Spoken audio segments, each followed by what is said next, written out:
intended for mature audiences. The views and opinions expressed are those of the panelists and do not reflect in any way those of the podcast partners, sponsors, or affiliates. Enjoy. Hi, this is Michael Buffer, and you're listening to the Voice of the People. Let's get ready for Boxing Voice. ThaBoxingvoice.com. What broke him down? Was it just the body punching? When I was hitting him with body punching, I heard him, actually he was crying in there.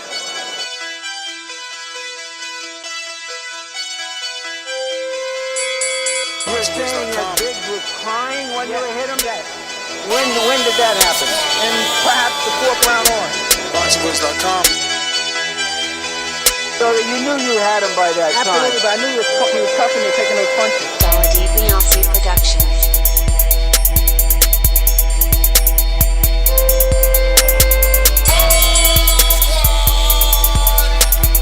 Making women gestures like, Let's go, champ. It's the champ. Shannon the champ with the fake champ. Vitaly Vladimir Klitschko.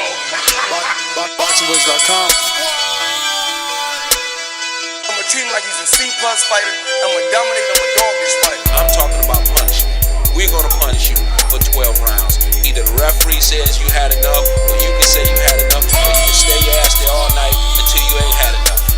I feel I'm the best in the sport, and to be the best, you got to beat the best. And all I did was beat opponents. I worked my way from the bottom to the top. I won a title by beating top competition and top fighters. This guy was handsome, he's a paper champion. Do you feel that you're the best super middleweight right now? 100%. Let's go, champ.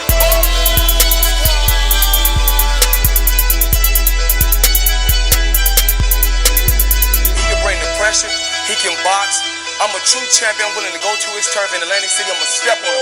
I'm going to crush him. Y'all can mark my word to this. I'm going to crush him. He's a C+.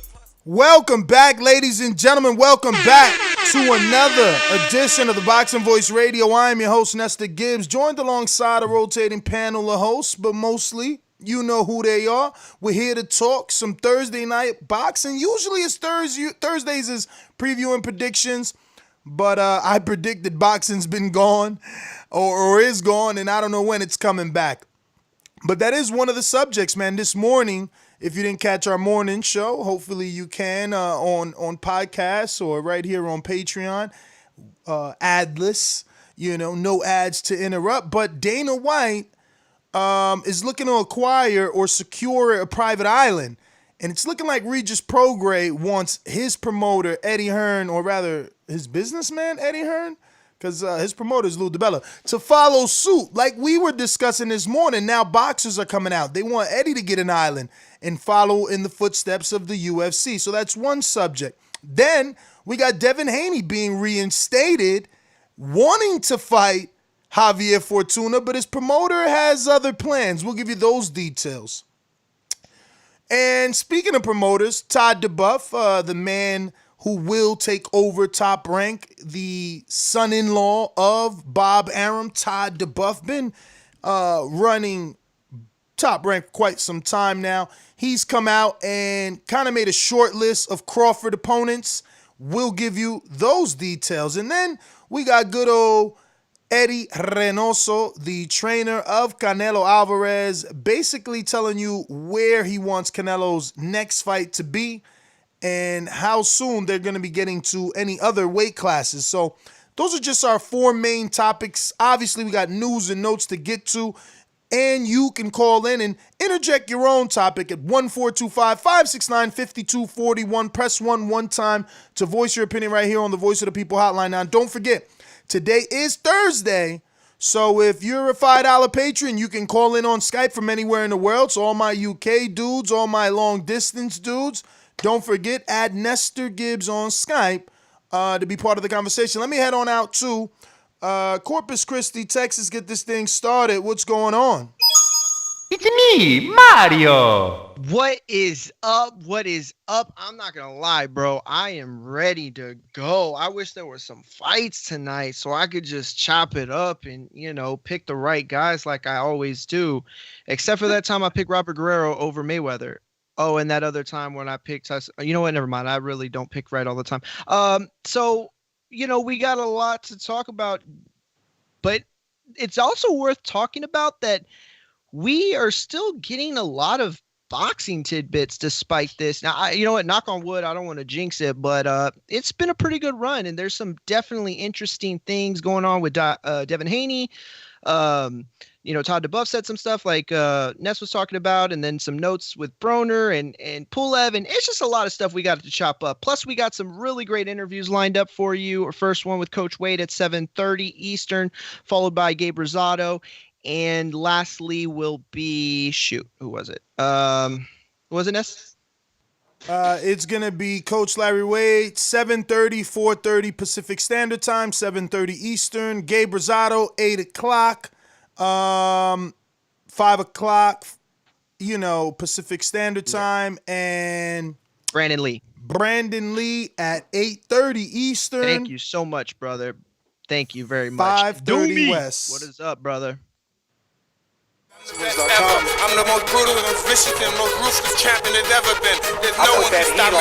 Lynch is a conqueror. No, I'm Alexander. He's no Alexander. I'm the best ever. There's never been anybody like me. I'm Sonny Liston. I'm Jack Dempsey. There's no one like me. I'm from Nairclaw. There's no one that can match me. My style is impetuous. My defense is impregnable. And I'm just ferocious. I want your heart.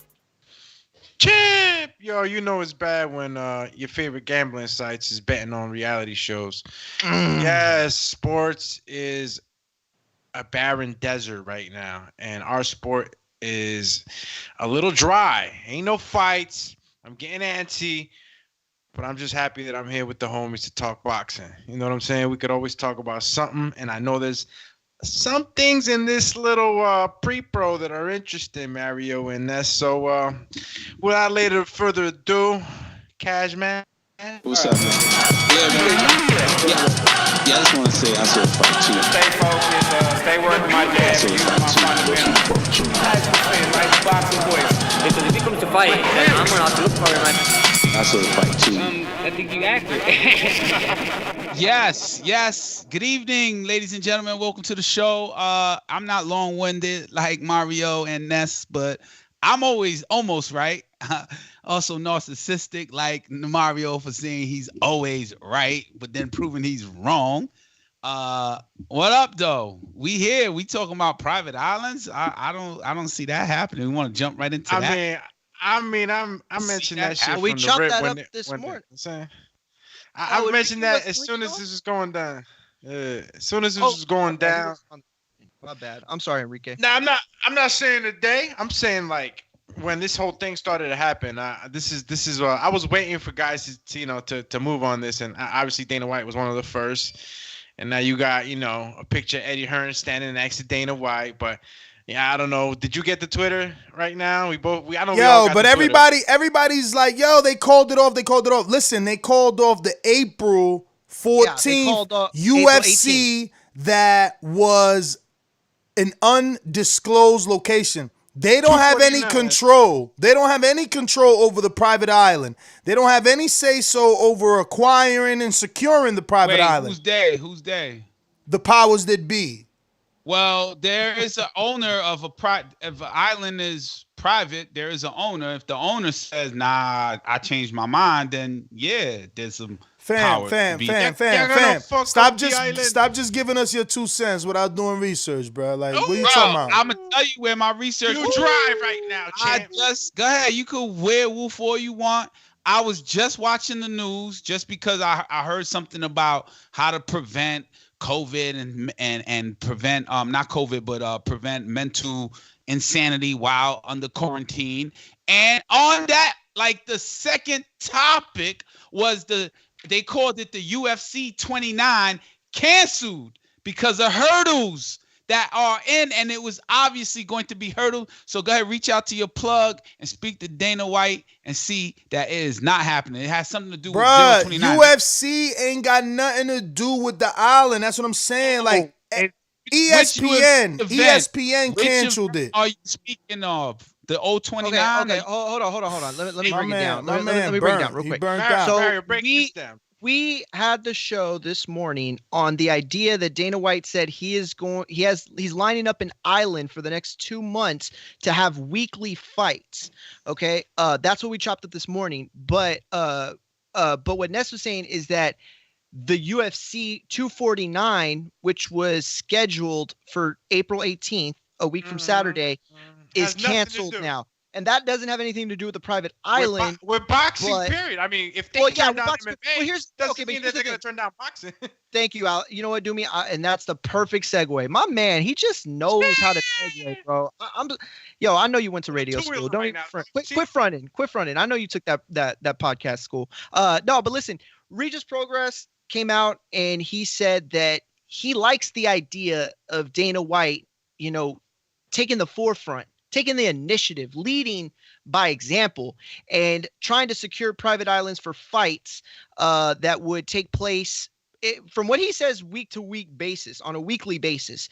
This private island, he says, is already getting ready for infrastructure. They're already starting to get it prepared. It would be like a skeleton crew, plus, testing. Everything would be done. Regis Progress is saying, Eddie, shut it down, brother. Disney shut down UFC. Stop interrupting, man. Stop interrupting. Won't you learn something? Stop interrupting and learn. Island fights are bro, why can't I interrupt and get an answer out of it? Because you interrupting wrong and you cutting them off. Like I just read it right now that Disney ESPN shut it down. What they shut down? Hold on, let him talk. Let him talk. He want the fucking floor. What they shut down? I just want to answer. What did they shut down? Because the risk. I said what? What did they shut down? What? The UFC events. All right, so then why don't you sit the fuck back, put your seatbelt on, and let Mario teach you something? So, what they actually canceled was UFC 249, that single event. The private island stuff, that's a very, very separate issue right now. And that, from what Dana White is saying, is still going to go ahead.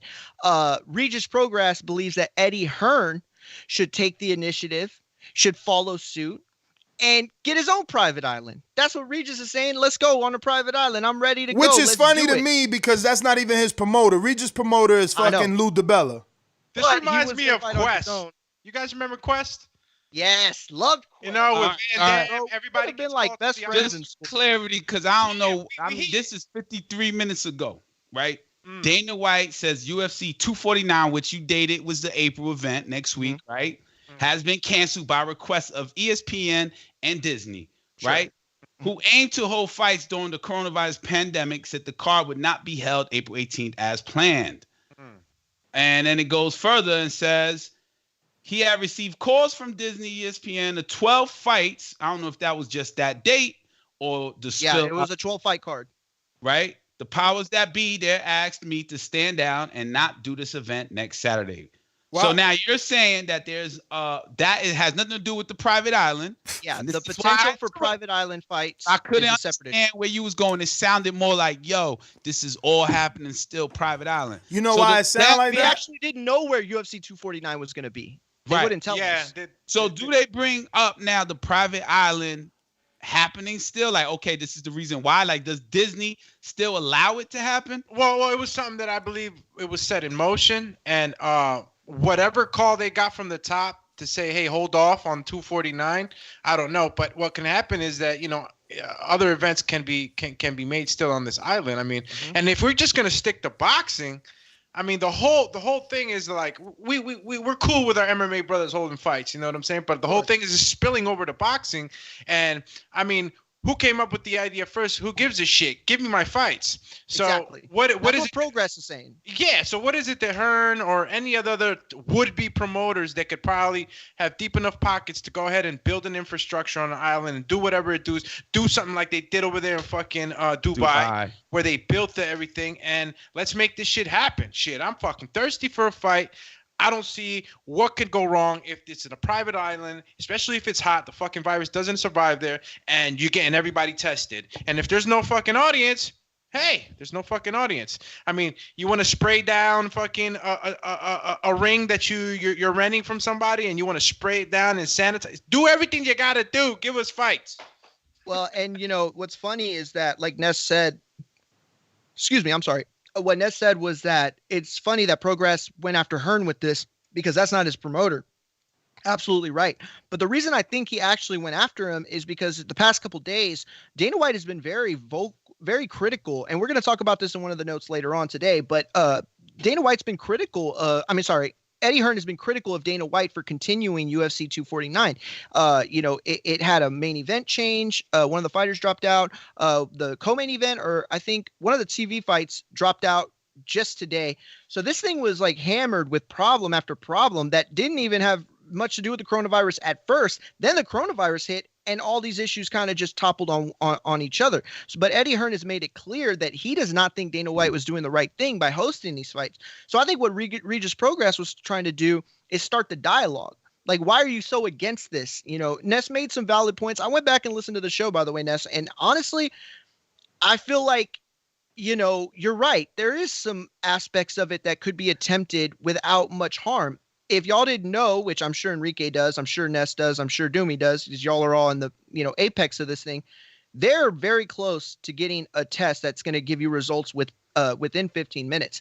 They're also going to have an. I thought they had it already. I thought they had it already. No, I'm sorry. What I meant is that it's going to be available in mass supply. I'm sorry. Okay. So they'll be able to get to fighters and stuff. Before the fight. The thing is, before the fight, exactly. So the thing is they'll be able to have that. Not only that, they're going to have an antibody test to show people that are, either simply immune or have had some sort of virus and it's passed and they're not going to be able to get it. And they'll use that blood, obviously, to create some sort of vaccine. But these things within the next couple months would make it easier for these promoters and fighters to kind of go along with these island fights, we'll call them, or fanless fights. But is it worth it? That's the ultimate question. It's going to happen. I think it's going to happen because if this takes any longer, look, man, we're living. Nothing is new under the sun, man. All right. Before the rings and Las Vegas, there was the Coliseum. I'll take it right back to the Gladiator. All right. During those times, they needed to entertain the people. The people were starving. The people had problems. The sewers aren't running right. Whatever cataclysmic events were happening, the people need to be entertained, and the powers that be know this. So it's gonna get rough. There's no sports. Bro, there's nothing. It's already rough.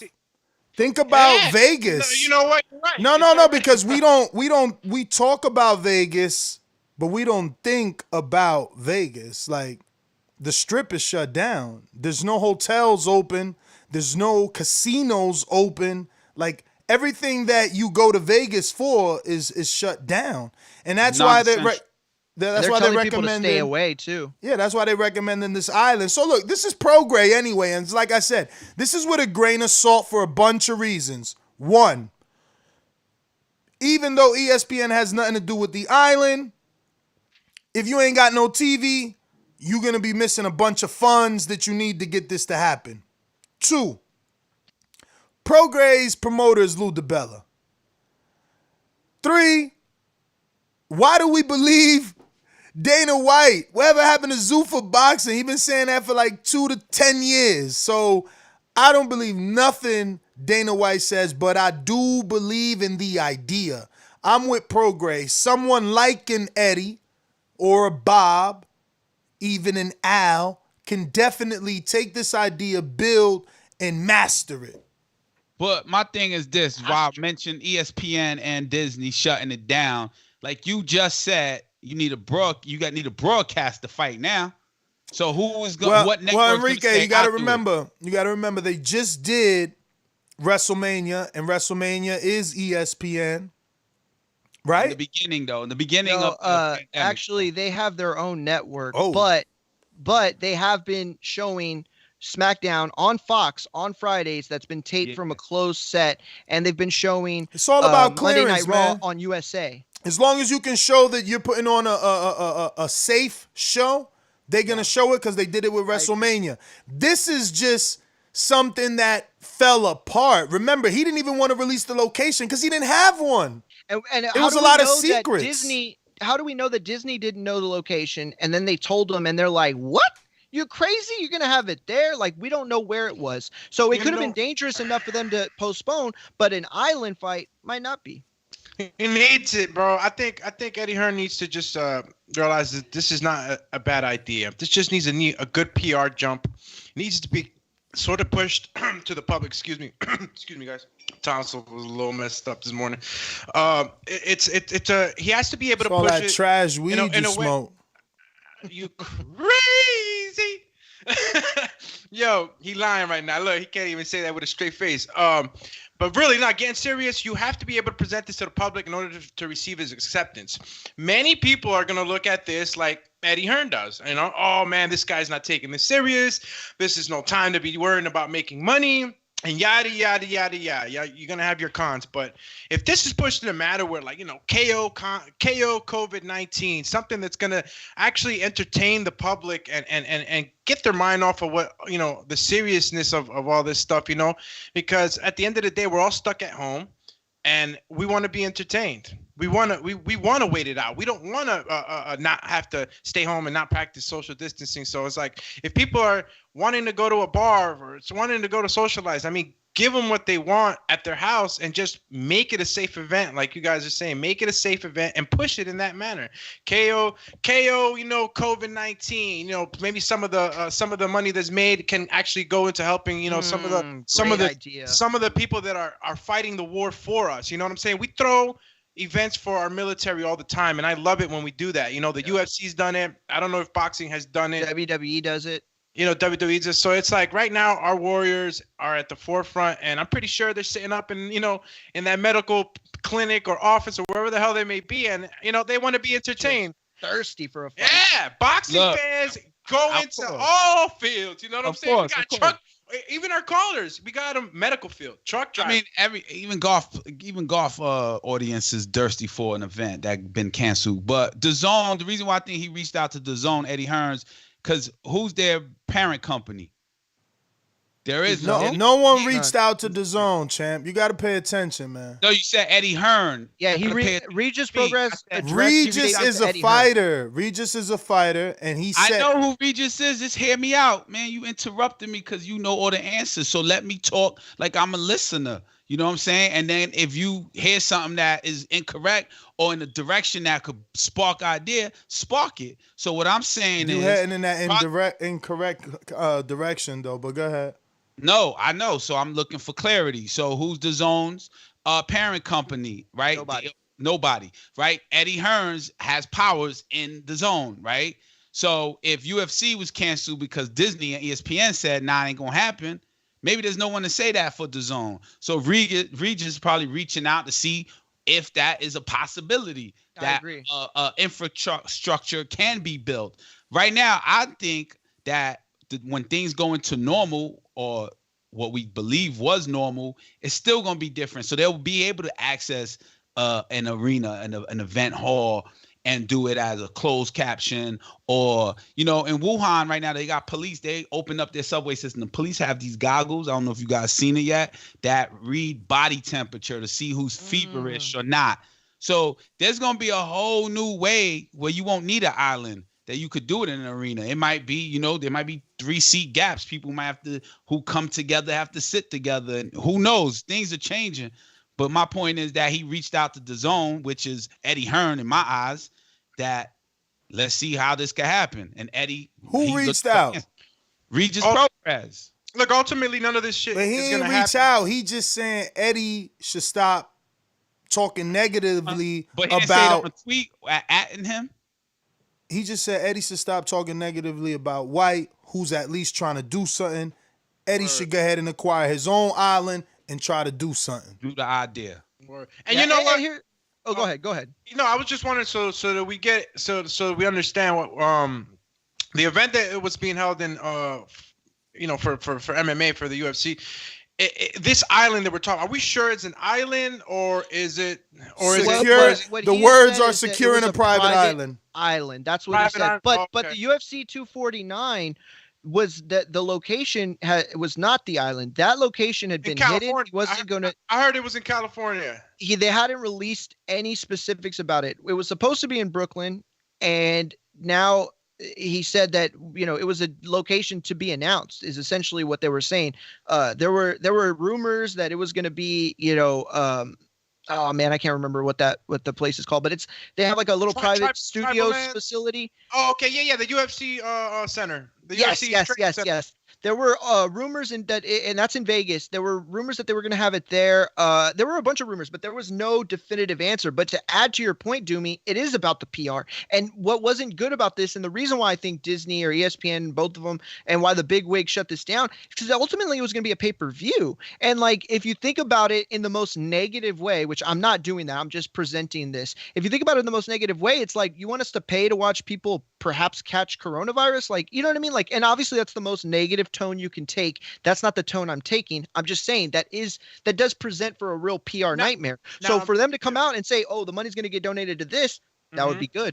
Now the reason I'm talking about island, tribal land, and I'm looking at the chat now, I got King Nello, my man Jimmy, and Dre they're already saying it. See, it was supposed to be an Indian reservation for the UFC event. But the reason they I'm announced it. Okay, my bad. So the reason I'm kind of mentioning it to begin with wasn't really to hone in on what it was for 249. The reason I'm asking is because it ultimately is jurisdiction.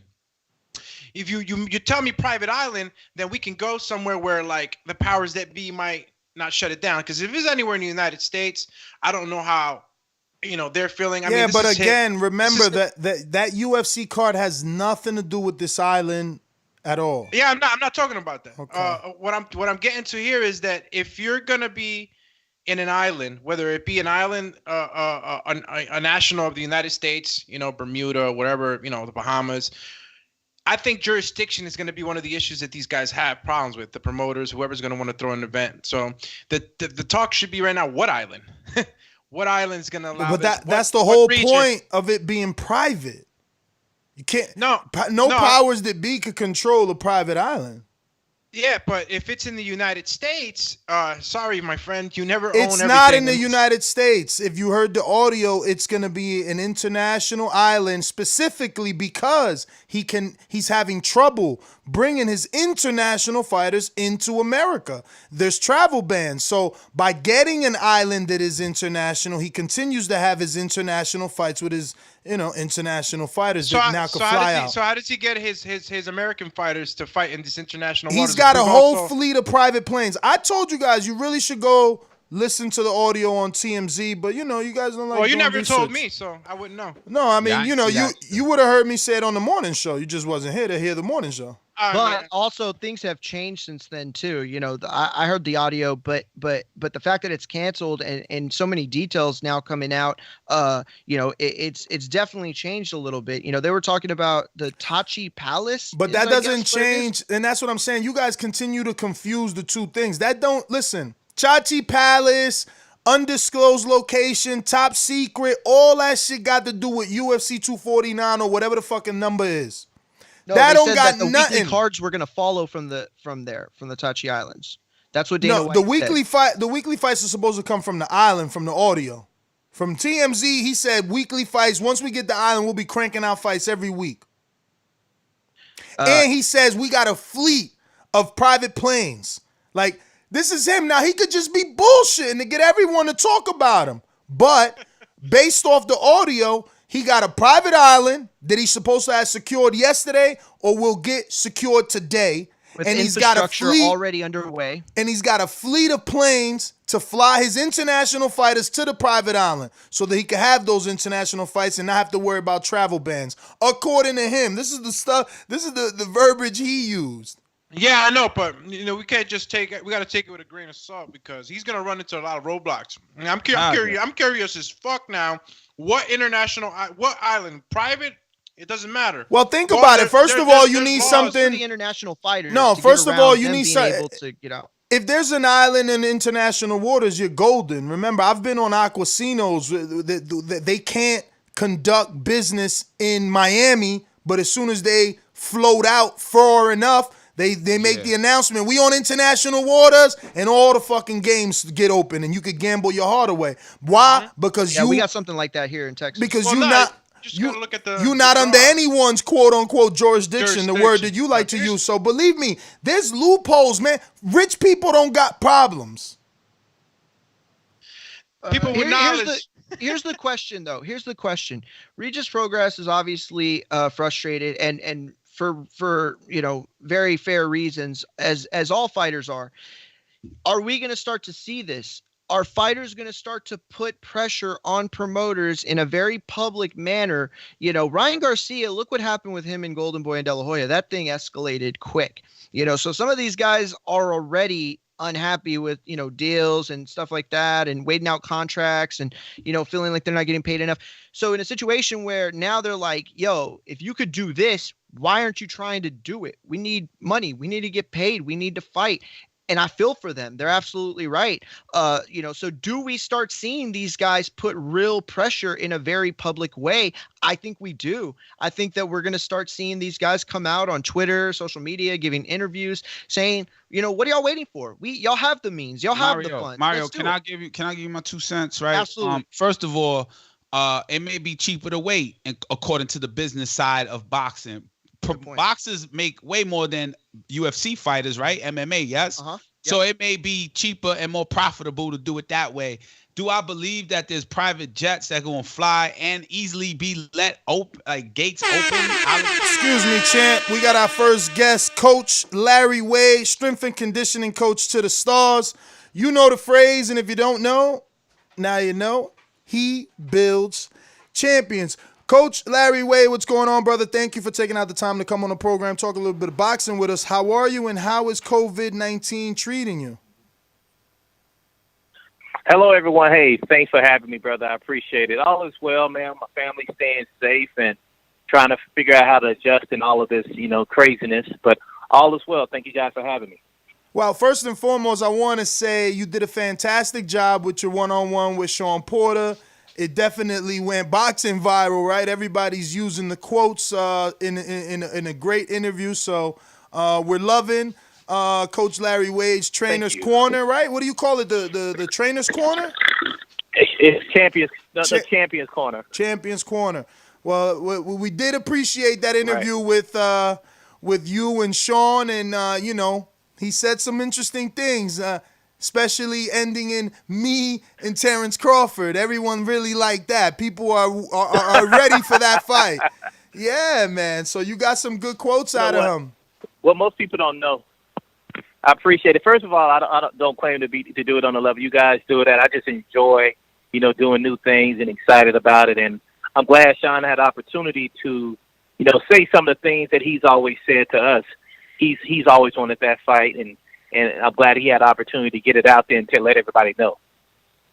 Yeah, man. Another thing, obviously, I noticed, and kind of on topic, you know, you're definitely staying safe. You created your own line of masks, and are they N95? I mean, what is the code that we're supposed to be using? But I see N95. That you. All right, so I was right. N95. Yes. I see that you created your own mask too, man. Not playing at all. Definitely loving your entrepreneur. You know. The entrepreneur in you. Well, I appreciate it. You know what? At that time, I had an opportunity to be able to create those and distribute some masks, and I didn't know how they were going to be received, but I'm grateful that they were received well, and they are equipped for an available N95 insert in case someone wants to put that in it for medical purposes as well. What I did was I wanted to create something that at least can prevent people while they're out now, you know, being prevented from dust and things of that nature. But if they wanted to make it, you know, medically equipped, they could put their own insert N95 inside of it. So it is prepared for that as well. Awesome. Hey, Coach, thank you for joining us. It's Mario Munguia here. I'm going to dive right into the interview because Nessa's right. Porter did say a lot of interesting things. The one that stuck out to me, and he's said this repeatedly now, he believes that the fighters at the highest level, you know, guys like Earl Spence, himself, Pacquiao, all these guys, shouldn't take tune-up fights. That once this thing is over, or at least once we're in a position where they can start fighting, that they should just jump into it. In your opinion, as a strength and conditioning coach, as a person who understands the body, specifically a boxer's body, do you think that that's something that should be done, or do you think these guys are better off taking those tune-ups? No, you know what? Everyone trains differently, correct? Right. So every trainer has their own concept of how they feel as if their fighters what they should do to prepare. Honestly, in the camps that I've been in, camps like Caleb Plant and Badu Jack and Sean Porter, we all have a concept that we train in camp the same way we would get prepared for any major fight. So if you got the right trainer in place, the proper strength conditioning coach in place, and the proper sparring partners in place, you don't need a tune-up. Sparring and training is your tune-up because you got top-notch athletes in front of you. You know, you get a guy like Caleb Plant getting ready for a fight. He's not in there sparring a guy who's 1-0. He's sparring 20-0 guys and 21 guys, and guys who will have high-level fights to help prepare him for that fight. So I think if you got the right situation, no, I don't think you have to have a tune-up, and I agree with Sean in that regards. Coach Larry Wade's Enrique Church right here. Thank you for entering the show. Really quick, a question, right? You said proper training. Right now, people are staying away from each other. They're working out at home, probably not getting the best workout. What do you recommend a boxer do to stay ready so that when he does go into his new camp, that everything is perfect? There's no ring rust in camp, per se. What should he do at home? You know, the one thing about boxing, I think, well, there are a number of things a boxer can do, but the number one thing is understanding that a boxer's life is not about 2 months, which it means preparing for the fight. It's a lifestyle, that is. So you should always be prepared and always be preparing. And a large part of that is communication between you and your trainer and you and your strength conditioning coach and you and your nutritionist. So, for example, Badu Jack, he'll call me on FaceTime, and we'll go through the workout, and he'll do it right there on FaceTime with me, and other fighters as well. And if I can't see, for example, Caleb Plant, if I'm not in front of him, he'll even send me videos of him doing the work. So I critique it and say, okay, this is what I want you to do more of, this is what I want you to do less of, and execute from that way. But I think if you're an elite boxer and you're doing things at the highest level, you want to have that form of communication and also be able to relate to your coach in a way that you guys both understand what you're doing, why you're doing it, and more importantly, when you are to do it. Coach Larry Wade, how's it going, brother? It's Alex here with the Boxing Voice. Thank you for coming on. I've learned a couple tricks. I like to coach too. I know I'm infancy in this stage, but I could appreciate what you do for these elite fighters. And with that, I'm going to jump into, you've had a lot of experience in your time training young athletes and star athletes. And, what in your experience seems to you that really kind of, we talk about living the life. What in your experience deviates these young men and women off that, line of discipline in order to stay in shape for competition? Well, just so I'm clear, you're asking what keeps them in line to be prepared for that moment? Is that the question? You know what? It could be a double question. That and what do you, in your experience, have seen that causes these athletes to kind of fall out of line, whether it be bad company, bad dieting? What is it? Yep. Mm-hmm. Yeah. So in your experience, because you train so many. And this is a detailed answer. It's the obvious things. You got to think about a lot of these young men and young women aren't used to the abundance of money. They're not used to the new attention. And so a lot of times it's hard to be able to embrace all of that and be able to control it. So when a guy grew up and he wasn't able to eat a lot, maybe because of financial reasons or even just trying to keep weight, now he has the money to be able to eat right, to have steak or whatever he or she wants. Or maybe there's a guy who was focused on boxing purely, and all of a sudden now he has female attention looking at him. And that's something else he has to be able to manage. But the largest things have always been, in history, have been opposite sex, meaning man and woman or whatever the case may be, or even woman and woman, whatever the case may be at this point. But the opposite sex and overeating, overindulging, and alcohol and drugs. Those are typically the things that tear a person down. And my concept is, if you have something in your life that is not purely focused on you being better, then you probably don't need it in your life, whether it's a relationship, whether it's vitamins and drugs, whether it's just overindulging and eating. Everything has to be focused toward this period of time in your life, because 10 to 15 years from now, you're not going to have that opportunity. Coach Wade, we got a few questions from the people. I'll just give you one at a time because I'm going to keep the rotation. So we got the first one coming from Ruin 504 that says, any tips for working out at home while all the gyms are closed? Good question.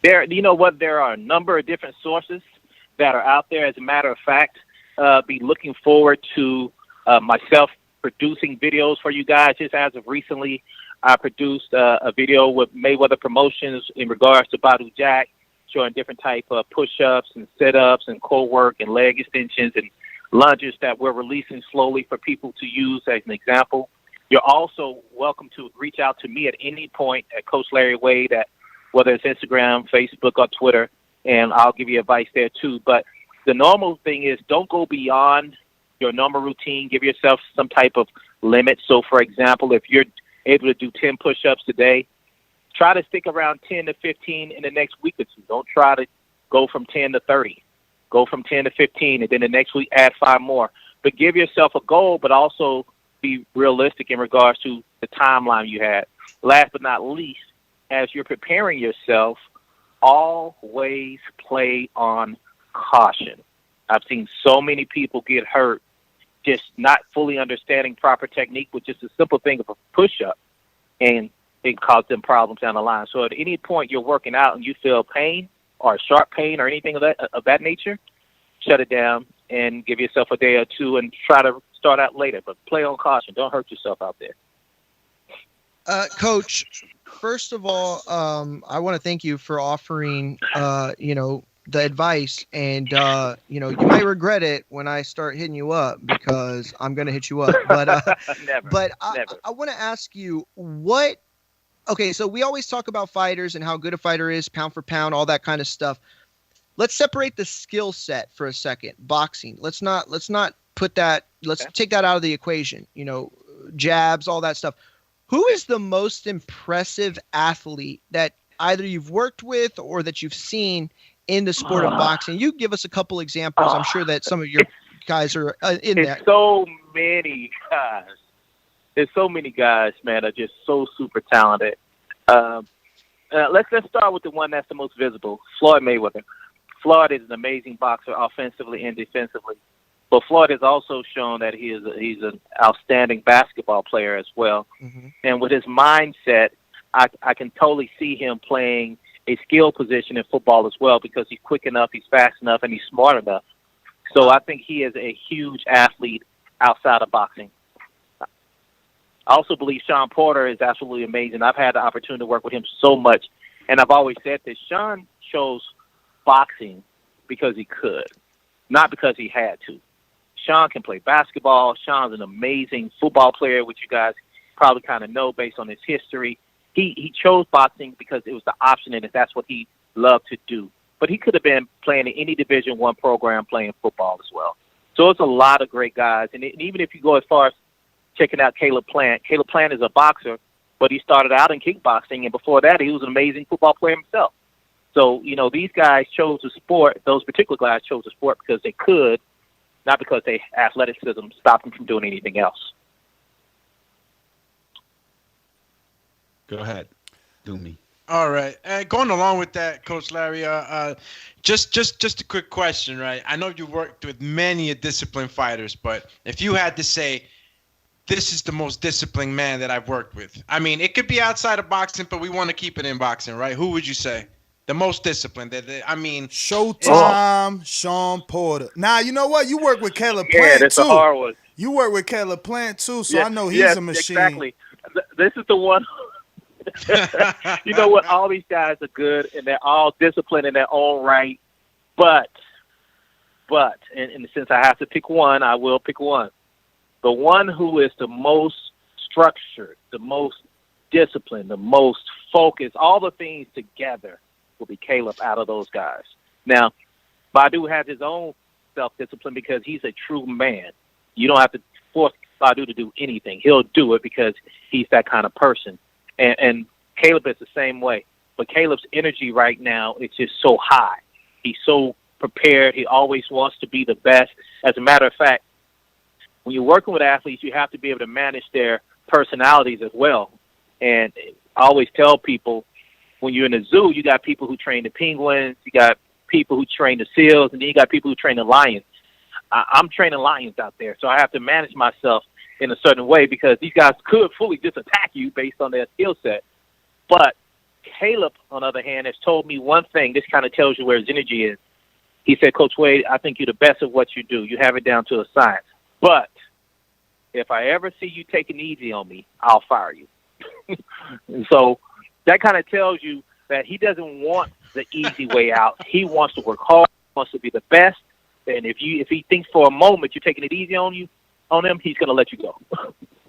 Damn, Coach, we are obviously, we lost a couple of minutes, so we got Gabe Rosado scheduled next. I want to ask one question, then we're going to try and answer all the people's.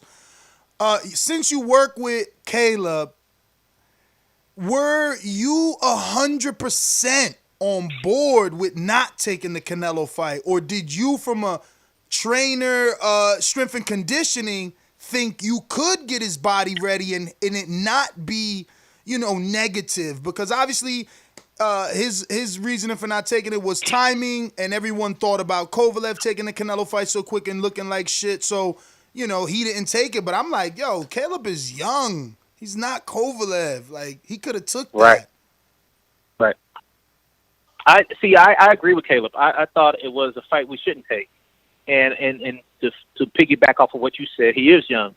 And with him having such a young career, I didn't feel like he needed to put himself on the line because he's on his way up in the sport. And he's a young world champion. I didn't feel like he had to put it on the line to fight Canelo at this point. And what most people don't understand, Caleb, he really commits to doing what he's going to do, especially when it comes to training. So Caleb will put a good month, if not a month and a half of pre-camp in before we even start camp. So when you see a guy, you're not seeing a guy who's been training for 2 months. You see a guy who's been training for 4 months, preparing for that one moment. And so about time he gets through the fight, you talk about a quarter or a third of the year, he's prepared for that one fight. I think a guy like that, he needs at least 30 days of just pure rest, not only just physically, but mentally, based on all the energy that's put into it. Then after that, slowly build into preparing for the next fight. On average, it's going to take 3 to 5 months per fight, in my opinion, based on the level that he's fighting at. The guy's skill set is amazing. He puts a lot of time into learning, not only, from other fighters, but learning who he has to fight. So, no, I agree with him. I don't think that was a fight we had to take. And if it's a fight he wants, he'll come back for it, and we'll give it to him when the time is right. Coach, Enrique Church, one really quick. So you mentioned Caleb Plant being pure, energetic, hard worker, scientist at work, and boxing pugilist. But what would have the fight with Canelo do to his popularity? Wouldn't it take him over, cross him over, make him a much bigger appeal, win or lose? Well, but of course, you're dealing with a guy like Canelo who, in my opinion, at some point will be inducted into the Hall of Fame. He's a legend in the sport. He fought some of the top guys. He has a high boxing IQ, and he has a big heart to support him. So he's definitely an impact, and he has a huge following. Yeah, they made him more visible, but I believe in him, and I believe in his ability to climb up the ranks. I think that he has goals that he wants to be able to accomplish. One, be able to clear out the super middleweight division, and I know Benavidez is one of the guys on the plate for him. And we're going to continue to push for him, getting all the belts, because that's really what he wants. Benavidez is just one of the guys because he has a belt. But if it was somebody else with the belt, that's who we'd go after. And so I know that's something that he wants. But I feel with time, he'll get the same popularity if he just stays focused on himself. Right. So Canelo is out of sequence right now. He's not in the current goal. Well, it's not a matter of him not being in the current goal. It's a matter of when Canelo, quote unquote, reached out, or that people reached out for the fight, it was just bad timing. It wasn't a matter of Caleb saying, "Oh, I don't want to fight him." Caleb will fight anybody, and I do mean anybody. So, well, all right. All right, Coach, let's see how many we could get off before we get Gabe on. We got George Foster in the UK says, I feel a Crawford super fight with one of the big names at welterweight is overdue. So, is he avoided, or is Bob Arum biding his time and carefully selecting his opponents? I'm going to select option 2. Bud is not the type of guy that's going to shy away from anyone. He's a fighter, and we have a saying in boxing that we use about a mindset, and it's not in a negative way. Bud Crawford's a dog, man. He ain't afraid to fight anyone. So that's never going to be a question. I think with boxing, we also have to be able to accept the business side of things, and that's where Bob Arum comes in. He's managing the business side, and Crawford is doing the fighting. At the end of the day, I agree. A big fight is due for Crawford, and I know for a fact Sean Porter will love that fight. All right, we got Steve in Chicago. We got CYP in California says, my guy, my friend, my brother, glad to have the legend, the myth, the man, Mr. DPA, Mr. Coach, Mr. Everything. I train champions, the one That's and my only guy right there. Coach Wade. Coach Wade, a minute, I got you covered. Blessings from me and Keisha, and keep doing the great things. Now, Keisha, right. If you had to pick between training a young Usain Bolt or a young Muhammad Ali, who are you training? Wow, he put me on the spot, didn't he? Wow, you know what? I'm about to call him when I get off this phone. That is absolutely probably one of the hardest questions. Oh, he gave me one of the hardest questions I think I've ever had to answer. You know what I'm going to say? I want to train a Muhammad Ali that can run like Usain Bolt. I want both. Best of both worlds. Got him. That's what I want. Yeah, I want someone who can run like Usain and fight like Muhammad Ali. That's who I would like to train. That dude's going to be a superstar. All right, so we No got question. Steve in Chicago. And I want to be next to him. Steve in Chicago says, who do you believe Luis Ortiz's next opponent should be? To me, it's pretty simple. I don't get to make those decisions, but I would love to see him fight Ruiz. I feel like they both need a comeback fight at a high level. I feel like his fight against Anthony Joshua didn't fully display his talents. And I think Ortiz was showing his talent and his conditioning level, and he just got caught with a single punch that, closed the fight out. I think both of those guys need opportunity, and I think it will be a wonderful fight between the two of them. Now, do I get to make that decision? No. But that's who I would like to see him fight. Yeah, I seen Andy Ruiz actually posted that on his social media about an hour ago. Intrigue in Atlanta says, if Danny Garcia versus Earl Spence fight was made, do you think Danny has the power and skills to beat Earl? No. That was short and simple. Prince of Power says, hey, Coach, did the Tyson Fury glove, he said, how did the Tyson Fury glove look to you? Questionable. Okay. I've had that question a few times, and, if you look at it, it looks awkward. It doesn't mean that it was illegal, but it definitely looked awkward. Yeah, man. All right, we got Victor who says Canelo versus Jamal Charlo. Who wins and why? Ooh. Okay, well, I'm going to go with Canelo. And the reason I'm going to go with Canelo, first of all, they're both amazing fighters. So it's a very hard decision. But Canelo has been in the ring with a higher level of quality fighters, including Floyd. And it's hard for me to believe a guy who's been fighting as long as Canelo has at such an early age in Mexico and on a professional level now. He brings into the ring so much experience on top of his boxing skill set, on top of his power, on top of his knowledge. It's just so much he brings into the table. Now, for the Charlo, you can guarantee he brings confidence, power, boxing skill. But, at the end of the day, in boxing, one punch can change a fight. But if I had to pick one person, I would go with Canelo.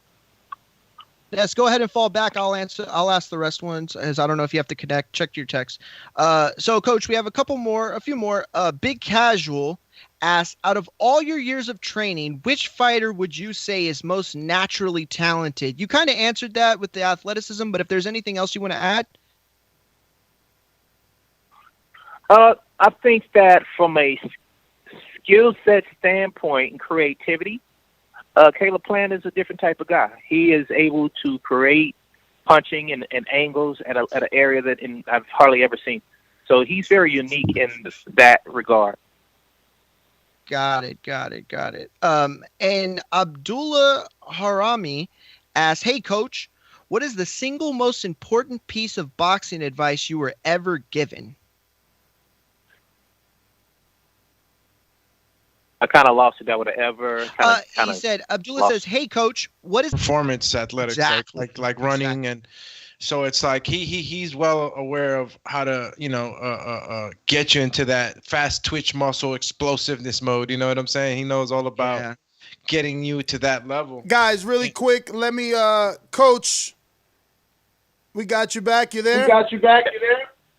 Yeah, we're here. I'm here. All right. So now you could just go ahead and give your social media, man. We wanted to at least give you the proper goodbyes, the right send off. So yeah, please give out your social media. Thank you again for coming on the program. We do appreciate you taking out the time. But before I get my social media, let me say this. Thank you guys for the opportunity to be on here. You guys do an amazing job. You're definitely one of the pioneers and leaders in information and also educating the boxing fans. I'm so appreciative and grateful you guys allowed me to be on the show. For all those who are listening, please continue to support them, continue to support boxing. If you have any questions or if you want to come and see some training, you can go to any of my social media. It's Coach Larry Wade at everything. Coach Larry Wade at Gmail, Coach Larry Wade at Instagram, Coach Larry Wade at Twitter, Coach Larry Wade at Facebook. It's CoachLarryWade.com. So anything you guys need, please reach out to me and keep please supporting boxing. Coach, thank you again for your time. And we're going to go jump right into the next interview. We got Gabe Rosado on the line. Gabe, what's going on, brother? We appreciate you. How are you, man? Hey, what's up, bro, man? How you feeling, man? Good. I'm good, man. It's been a long time, man. It's been a long time. And you were like my first interview. I think it's been like 10 years ago now, man. Yep. Oh, shit. That's crazy, bro. Yeah, man. That's crazy. Time fly, right? Bro, forget time flies, man. Look at where you're at. You're like the definition. Let me make sure. I think I have an echo here. Echo the dog. You're like the definition, bro. I think you're on speaker, Gabe. I need you to get on speaker so we don't get that feedback.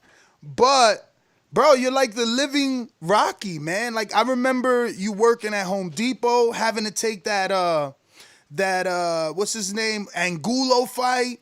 I mean, dude, where you at now and where you were at is just amazing what you've been able to do in this sport, man. And I just wanted to get you back on the show kind of to bring it full circle, man. How is life now? Man, everything's good, man. As despite what's going on right now, man. Just in Los Angeles, 6 years now living here. Opened up a boxing gym. The boxing gym was doing great. You know what I mean? And yeah, man, just staying busy. Seeing if me and Eddie can lock in a date. Once all this is done, man, seeing we lock something up in the summertime.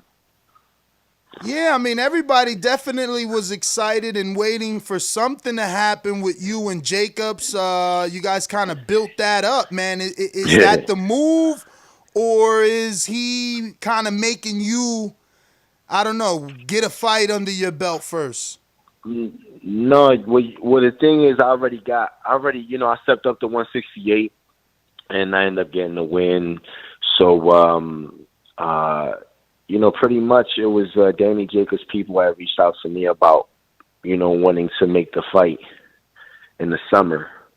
And, it seemed like that's the direction things were heading. And then, we got tied up with what was going on now with this epidemic and all. But, I think as a fight that's definitely going to happen, it's just a matter of when.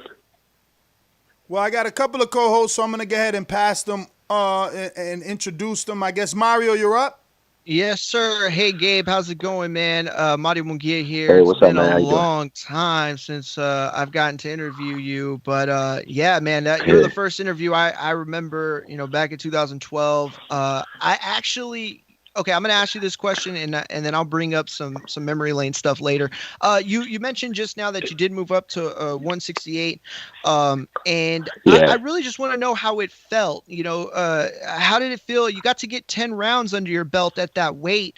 What did it feel like? Yeah. Was there any difference for you in terms of performance? Was there anything that you learned from being at that weight in that fight that is going to help you moving forward?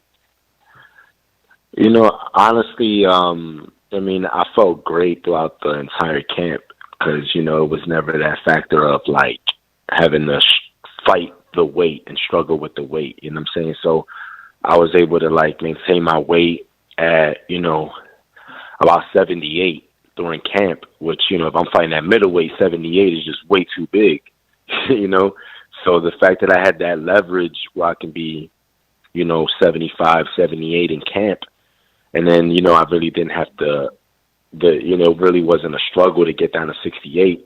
Definitely helped. I think more comfortable, a lot more energy in the camp. The camp was healthier. So, I think it was definitely a great move. Okay, what's going on? It's Alex here with the Boxing Voice. How you doing today, brother? Hey, what's up, Alex? Chilling, bro. How you doing, man? That's what's up, man. Shit, man. Now with Mario and Ness taking you down Mary Lane, I can remember a couple of times when I first came on, man, and I went down there with Ness, and you've always been a guy that really doesn't hoard boxing knowledge. You're always very amicable and sharing it with guys that are coming under you. And even when I was there with Ness interviewing you, I remember you was teaching us how to prepare the armor, and then you had coach hitting you with the medicine ball, right in your core. And I'm saying all this to say is like you mentioned you got a gym now, and is this something that you might consider for the future, being a coach and sharing all this boxing knowledge? You've come from you ain't had it easy. You feel me? You got it. You earned yours. So for sure. A lot of the young cats now coming up, a lot of them can relate to you. So, is there a future career for Gabriel Rosado as a coach? Honestly, I think I'm always going to be involved with boxing. You know what I'm saying? It's like when that time comes where I hang them up, to just walk away from the sport, I just don't see myself doing that. You know what I mean? It's like, it's in my DNA.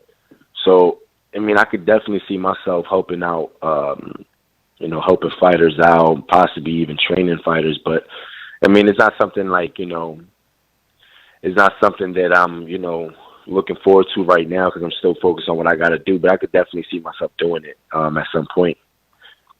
Oh, yeah, most definitely. Nah, I didn't mean that right now. We want to see more Gabe right now. I meant for the future. Yeah.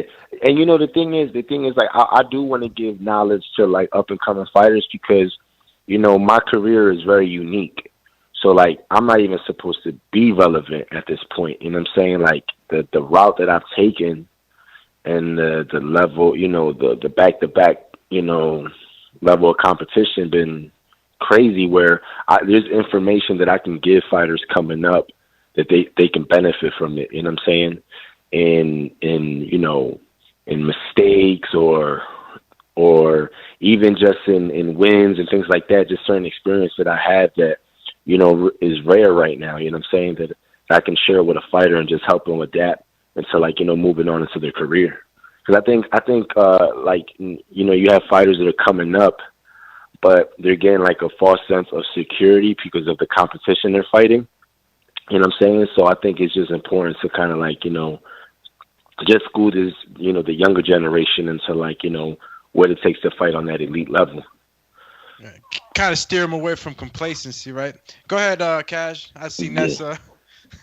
Gabe Rosado, what's up? Enrique Church right here.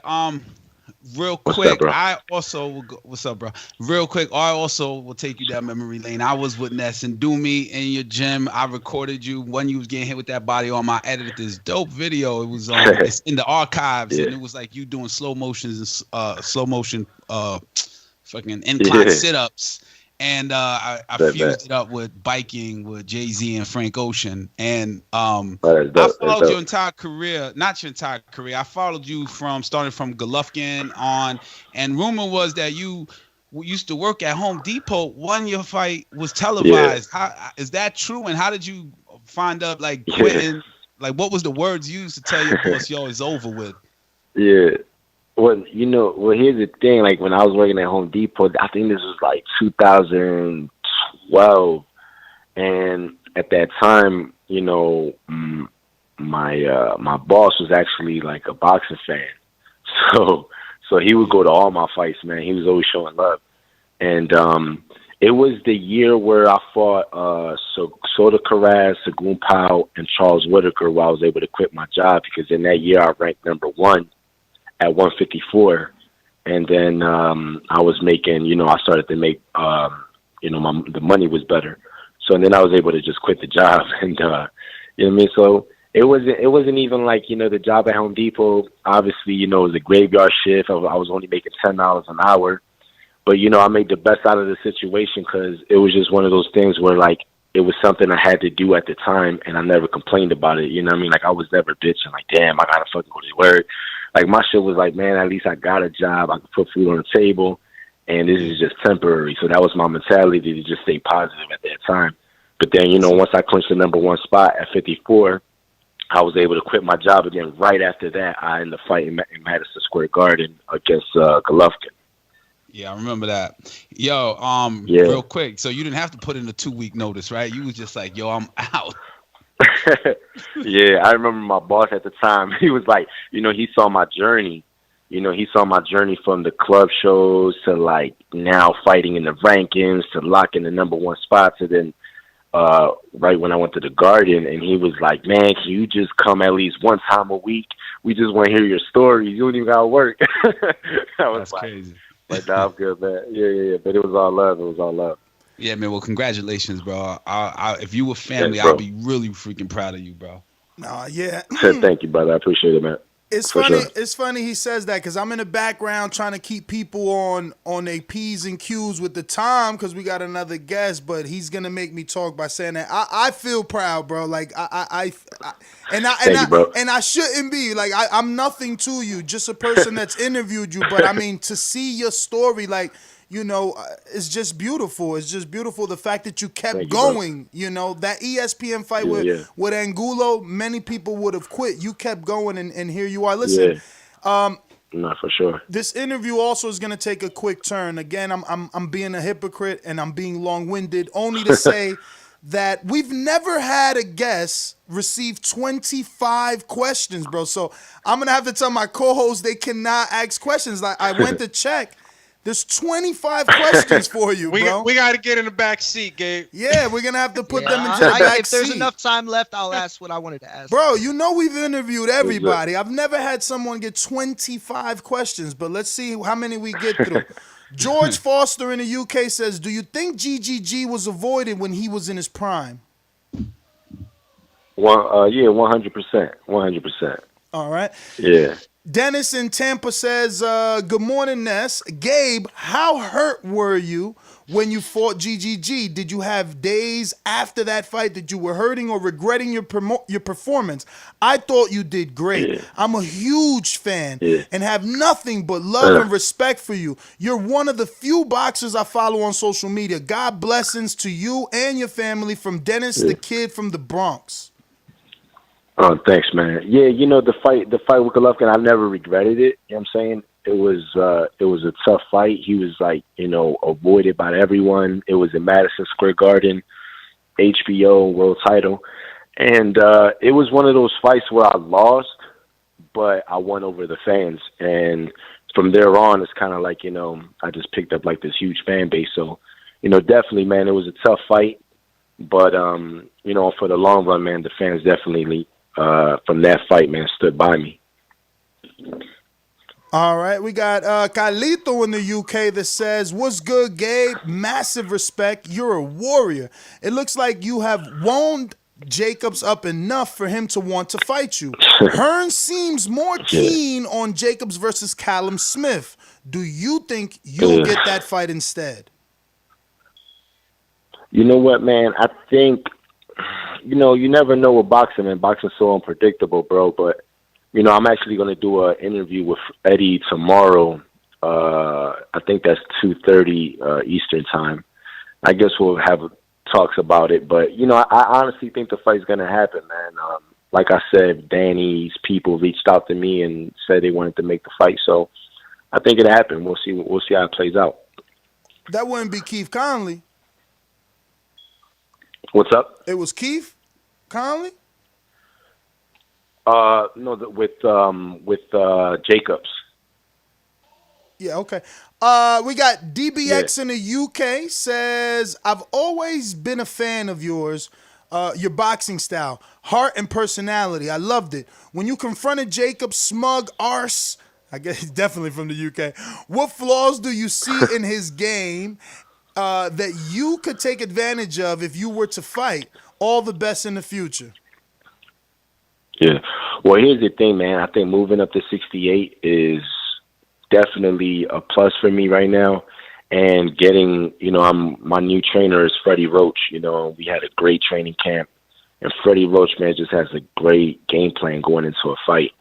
So I just think, man, with my skill set and my experience and Freddie coming up with a game plan, we could definitely utilize that against Jacobs. I think Jacobs' flaw is just kind of, just making him lunge, man. Like when he fought Canelo, whenever Canelo gave him head movement, Danny really wasn't successful when he's pressing you and the guy is, sharp and you can counter. So, I think that would be key. And just staying active. You got to stay active with Danny, man. All right, we got Intrigue in Atlanta says, Jerron Boots Ennis has went on record stating he is ready to fight all the champions in the welterweight division. If Jerron Boots Ennis versus Terrence Bud Crawford happens down the road, who do you favor to win that fight and why? I mean, right now, that fight is too soon for Ennis, but Ennis is definitely one of the top, prospects right now. Not just coming out of Philadelphia, but just, in the world, period, man. He come from a great boxing family. I fought his brother, Derek Ennis, in one of, the epic fights in Philadelphia. So, man, he got all the skills to be a great, great fighter, man. But, right now that fight's too early for him, but I could definitely see him being ready for that fight in about a year or two. All right, we got Sonny Woods that says, evening, sir. Truly a fan. It's always a good sign to see fighters such as yourself with the respect of the boxing world to have your name called for events despite not having the overinflated record of your competitors. Question, who's the one or two men you fought where you respectfully came up short that you would like that get back? Hashtag Warriors Only. Yeah, well, definitely Golovkin. I would like to run that back. And second, man, Golovkin, and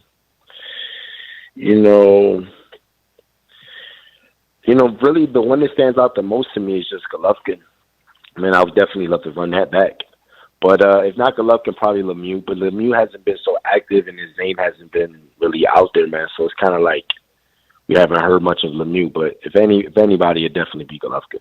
Do you not mention Charlo because you just know you guys are too far apart now? You're at 68, he's still at 54? Yeah, we're too far apart. He's 54. He's 54. I'm at 68 now. So, I mean, I would definitely love to fight him if he was to move up in weight, man. But, just realistically, I would never go down to 54, unless he moved up.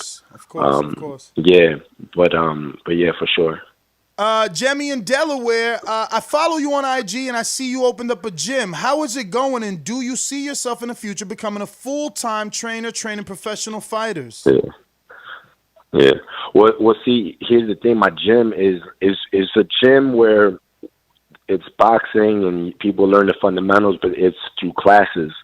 So it's group classes, and anyone could sign up. The majority of the people aren't boxers that come to my gym, so it's just for, regular people to really, do a class and learn the fundamentals and really get a good workout. I mean, in the future, I definitely see myself training fighters. Every now and then, I train kids. You know, I'll have you know, fathers. They'll come with their sons, and you know, I'll show them some fundamentals and drills, man. And it's fun. I enjoy it. So I definitely see myself doing it, man, in the future, man. Just, you know, once this my boxing career said and done, man, I can see myself doing it. Victor Balbuenos, what's up, champ? Much respect. My question is, do you believe the whole eye test thing in boxing, eye testing in boxing is somewhat doing a little damage to the sport? You have guys with mediocre resumes who get the praise like legends, while you have guys like yourself, Porter, Trout, Danny, Canelo, etc., who will fight absolutely anyone but don't get the credit, especially from the casual fans. Stay safe, champ. Yeah. You know what, man? I think that comes more from the network and the promoters than it does the fans. I think at the end of the day, you really can't fool the fans. But I think you know, the network and the promoters have it for a fighter. You know, they're going to pump that fighter and they're going to push that fighter and everything, right? But I think at the end of the day, the fans, it's like, for instance, right, I'll give you an example. It's like me and Jacobs. So you got me that doesn't really get pushed, but I got the same fan base as Jacobs. And Jacobs gets pushed by the networks and promoters. But at the end of the day, it's like, you know, that's with him being pushed. So, you know, I think the fans are gonna, if they fuck with you, they fuck with you regardless. You know what I'm saying, whether the networks are pushing you or not. You know what I mean? So, you know, I think that's up to the promoters and the network.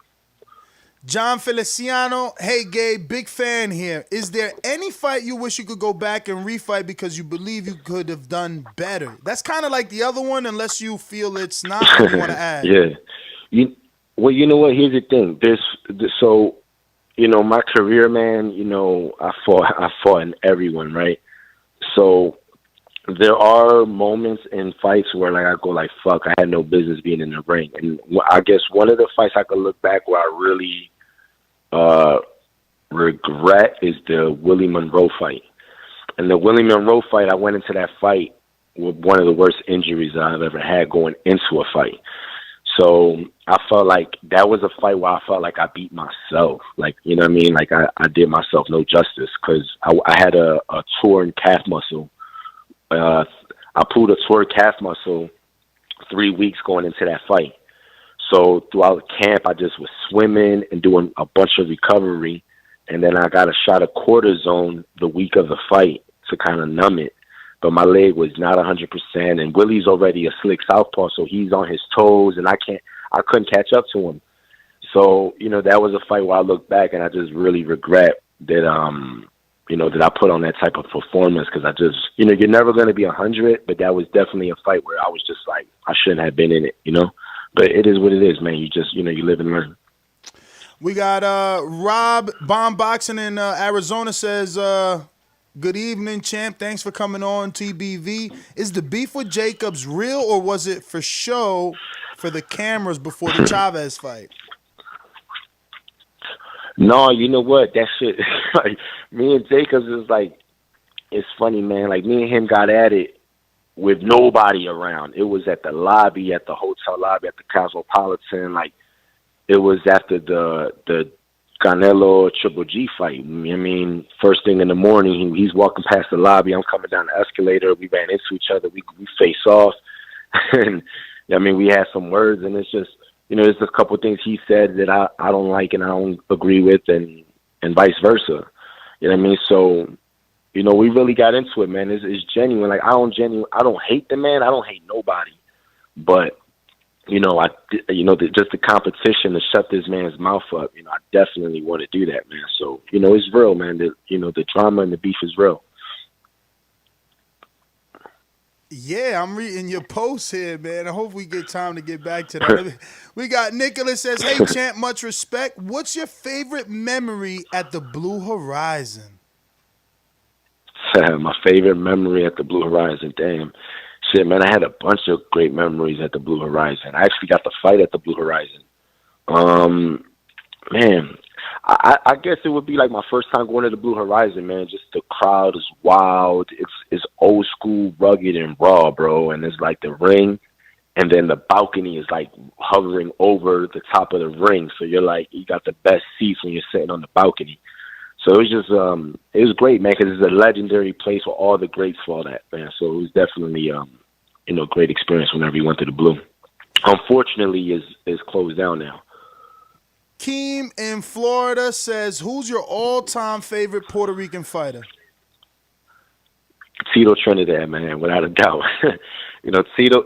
Here's the thing, man. Tito Trinidad wasn't just, Tito Trinidad was like a pay-per-view star, bro. He was just his career. The man can speak English, but he just had this charisma and this swag and his personality, and he had that bright smile where he was just able to capture the audience, bro. And I think when Tito fought, man, he was coming for your head, bro.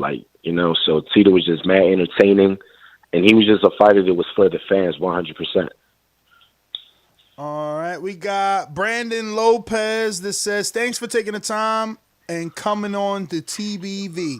I was at the Jacobs Chavez bout and would have rather seen a warrior like you instead of Junior. Every time you get in the ring, us fans know it's going to be a war. Thanks for leaving it all in the ring. So no question, just showing love. Thanks, man. Thank you, man. Appreciate that. We got Big Casual says, what's up, champ? It's always a pleasure to watch your fights, no matter who you're fighting. Your fights are very entertaining.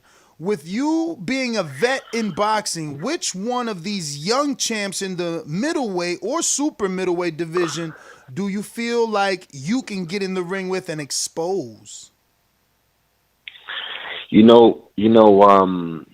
Right now at middleweight and super middleweight, you got really great talent, especially super middleweight because everybody's moving up to that. Everybody has moved up. There's a young fighter, young champion, Benavidez. I think David Benavidez. I think David Benavidez is probably like one of the, he's definitely the one that stands out. Him and Smith are the ones that stand out. But I remember seeing Benavidez' fight. I was at that fight live when he fought Darrell. And great performance, strong, fast. But I just remember watching that fight and just thinking, man, there's things he does that I know I can take advantage of. And just the way that he fights would definitely bring out that lion in me, because he's not gonna back up. He's gonna rumble and he's gonna try to take you out, and I'm gonna do the same. So I just think a fight with Benavidez would be like fucking fireworks. You know what I'm saying? But he's a great fighter. But I definitely do see flaws in experiences. Just he's 23 years old, so he has a lot to learn. But I think there's opportunities I see in that fight.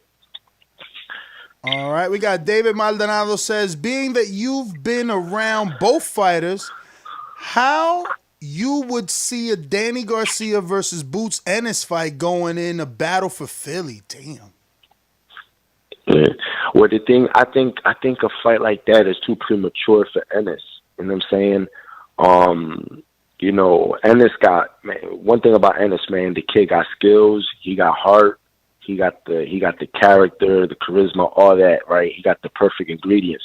But the thing is, you gotta work him into a fight like that. You just can't throw him into a fight with a Crawford or a Garcia, because those, a Crawford and a Garcia, those motherfuckers got too many tricks and too much experience where they're going to be able to utilize that with a guy that's inexperienced like Ennis. So I think once Ennis starts picking up that experience, man, he starts fighting better competition, he'll be ready. But right now, he's in the working process. But Ennis is coming, bro. I definitely think he's going to be a champion soon. All right. We got Trey says, would you go to Japan to fight Ryota Murata? Is it Murata or Murata? Murata, you're I know right. you're talking about. You're talking about. Yeah. It's Murata. You know what? Yeah, I would, man. You know what I'm saying? Honestly, he doesn't really get too much exposure. I only seen him fight once, but it seems to be the bag is crazy where he's fighting. He's fighting out of Japan. So definitely, man, it's a fight that It's a title fight. You know, there's a couple of times that I've talked to Top Rank about possibilities of that fight, but you know, we'll see how that goes. All right, we got Antonio in Albany says, would you ever consider a fighter that has never beat an elite fighter in their weight class, pound for pound number one? Hell no. Damn, no, he man. sandbagged You know, you, Gabe. He sandbagged you. He's talking about Crawford, man. Listen, the pound for pound shit cracks me up because, like, to me, pound for pound is Canelo right now. Like, it has to be Canelo without a doubt because Canelo has the names, he has the champions. You know what I mean? His resume just speaks for itself. So when you start putting guys like, I like Crawford, but I can't put Crawford in front of Canelo. I can't put Lomachenko in front of Canelo. You know what I'm saying? So, yeah, you know, I think there's a certain credential you have to be that pound for pound. Yeah, man. At least we see it the right way, man. I see Canelo number one too at pound for pound. But yeah, I see Canelo without a fact. I see Canelo, and then number two, I probably see Fury right now. You know what I mean? With his great performance against Wilder, you know, Wilder, like, you know what I mean, that's Wilder, bro. You know what I mean? And he did great. So I would put Fury number two. Yeah, man, that one was a shocker. Jesus, I wasn't expecting that one. We got Steve in Chicago says, what's up, champ? I'm a big fan. You're a very entertaining fighter to watch. I give you your props for all the wars you've been in. Hope you get the Jacobs fight. So no question. Just want you to get that Jacobs fight. And Stainless, Thank you, same thing. Stainless in Detroit says, what's up, champ? TBV for life. And then the last but not least, actually, I know they just told me to refresh. I'm sorry, but we got two more for you, Oni. JT in New Orleans wants to know, Earl Spence at 160, is he a good fighter or could he be elite? You know what? Earl Spence was definitely on his way. You know what I mean? Especially with that Porter fight. I was at that fight. That was one of the, man, that fight was a classic. It was a great fight, man. And my thing is, I don't know how Spence is going to come out now being, you know, that accident, you know, they cleared him that he's, you know, his health is good, whatever. But at the end of the day, man, you know, that accident is just, you know, only time will tell. We'll see how he gets out of it. But, you know, if he's still the same old Spence, man, definitely. But, you know, if that accident did damage, man, then, you know, we probably won't see Spence at his best again. But hopefully, you know, he's good. Hopefully he'll come back strong. Last one from Rel in Detroit, living in New Mexico. Will you be in the Creed 3 as a championship rematch against Michael B. Jordan? And where is your gym located? I doubt it. That'd be dope. I doubt it. But yeah, but my gym is that'd be dope for sure, man. But you know, my gym is located in Los Angeles, in downtown LA. So you know what I mean? Anybody's ever in LA, man, you know, just look us up. Is the name of my gym is Badlands Boxing. So I actually named the gym after my neighborhood in Philadelphia, North Philly. The section I grew up in is called the Badlands. So I named my gym out here on the West Coast, Badlands Boxing. Well, Gabe, man, I want to thank you, obviously, for coming on, man. Truly appreciate you, man. I can't wait for you to get that fight with Jacobs. I believe it will be a great fight, probably a New York City fight. For sure, bro. Go ahead. Yeah, finish up, Ness. For sure. I just wanted to say something real quick to you, Gabe. But yeah, I was just going to say, give out your social media for anyone who isn't following can follow you. Yeah, for sure. No, it's King Gob Rosado, and then the boxing gym is Ready Go Bad. Gabe, real quick. I know you said Badlands, right? Like the Badlands. Yeah. BAD Lands. Yeah, I'm gonna send you a package, man. I illustrated you. I'm gonna send you a package of some merch that we have. I illustrated you, and I put it on a T-shirt, and I'm gonna send it to you. It'll be addressed from the Boxing Voice to your gym bag. Bet. Oh, thanks, man. Appreciate that, bro. All right, Gabe. Well, thank you so much. We're going to go ahead and get to our next guest. We got Brandon Lee on the line. That was King Gabe Rosado, man. Just appreciate him so much, man. Like I said, that was one of my first interviews. I remember having him and Danny on my first Philly ever special show. And look, he started in Philly. Now he's in Cali, got his own business, movie star, boxing superstar. So speaking of stars, we got up-and-coming Brandon Lee on the line. Brandon, I want to thank you, obviously, for coming on the show and talking some boxing with us. How are you, brother? How is everything going for you? I'm doing good. Right here in quarantine. Trying to stay busy, trying to stay active. Yeah, man, I follow you on social media, so you're definitely staying busy, man, and definitely staying active. But let's talk about your last fight. It was a great performance. You got the knockout. You got to main event. Just, I guess, give us your feelings on being main event for the first time. Well, televised main event for the first time, just in case you did something out there that I don't know about. It was a huge opportunity. I felt like it was like I needed another stepping stone for bigger and better things to come. It's too bad that they weren't allowing a big audience. They only allowed I think 50 heads in there, so not that many people could watch it live unless you watch it on TV. But other than that, it was pretty cool. But seeing where we are with COVID-19, do you feel at least blessed that you got that fight out where many fighters haven't? You know what I mean? Yeah, definitely. I think Shakur's fight, he was supposed to fight on Saturday, and I fought on Friday, and they let me pass, so I barely made the deadline. Hey, Brandon, Marty Mugia here.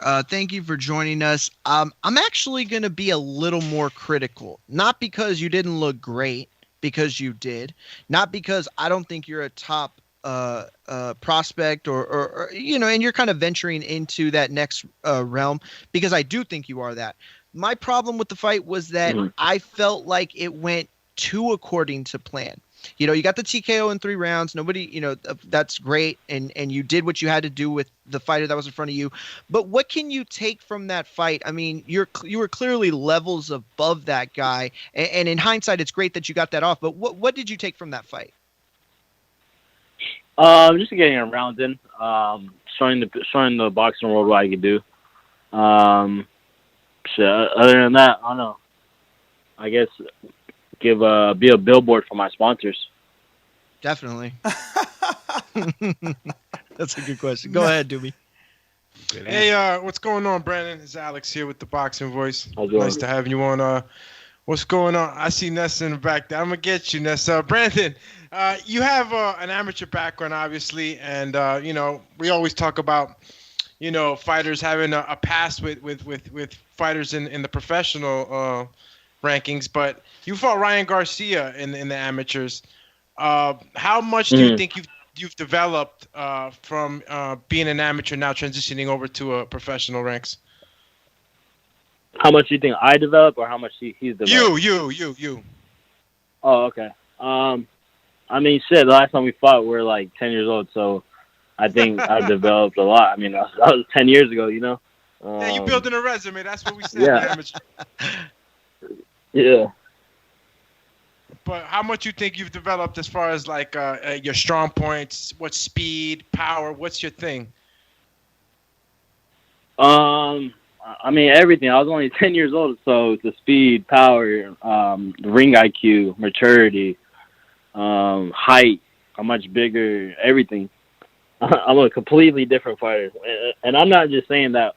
I mean, literally, that was fucking 10 years ago.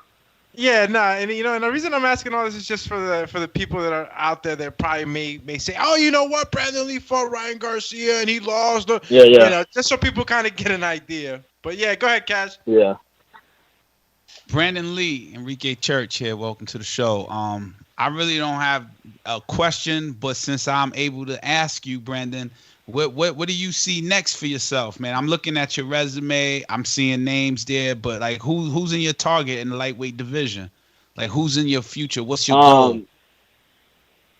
My goal is to be a champion, a unified world champion. I'm not looking at nobody's play. I'm looking at I mean, I have tunnel vision. I'm doing me, and like I've said before, I'm just a fighter. And my manager Cameron Duncan, he's a jockey. He knows when to pull me. He knows when to make me sprint. All that.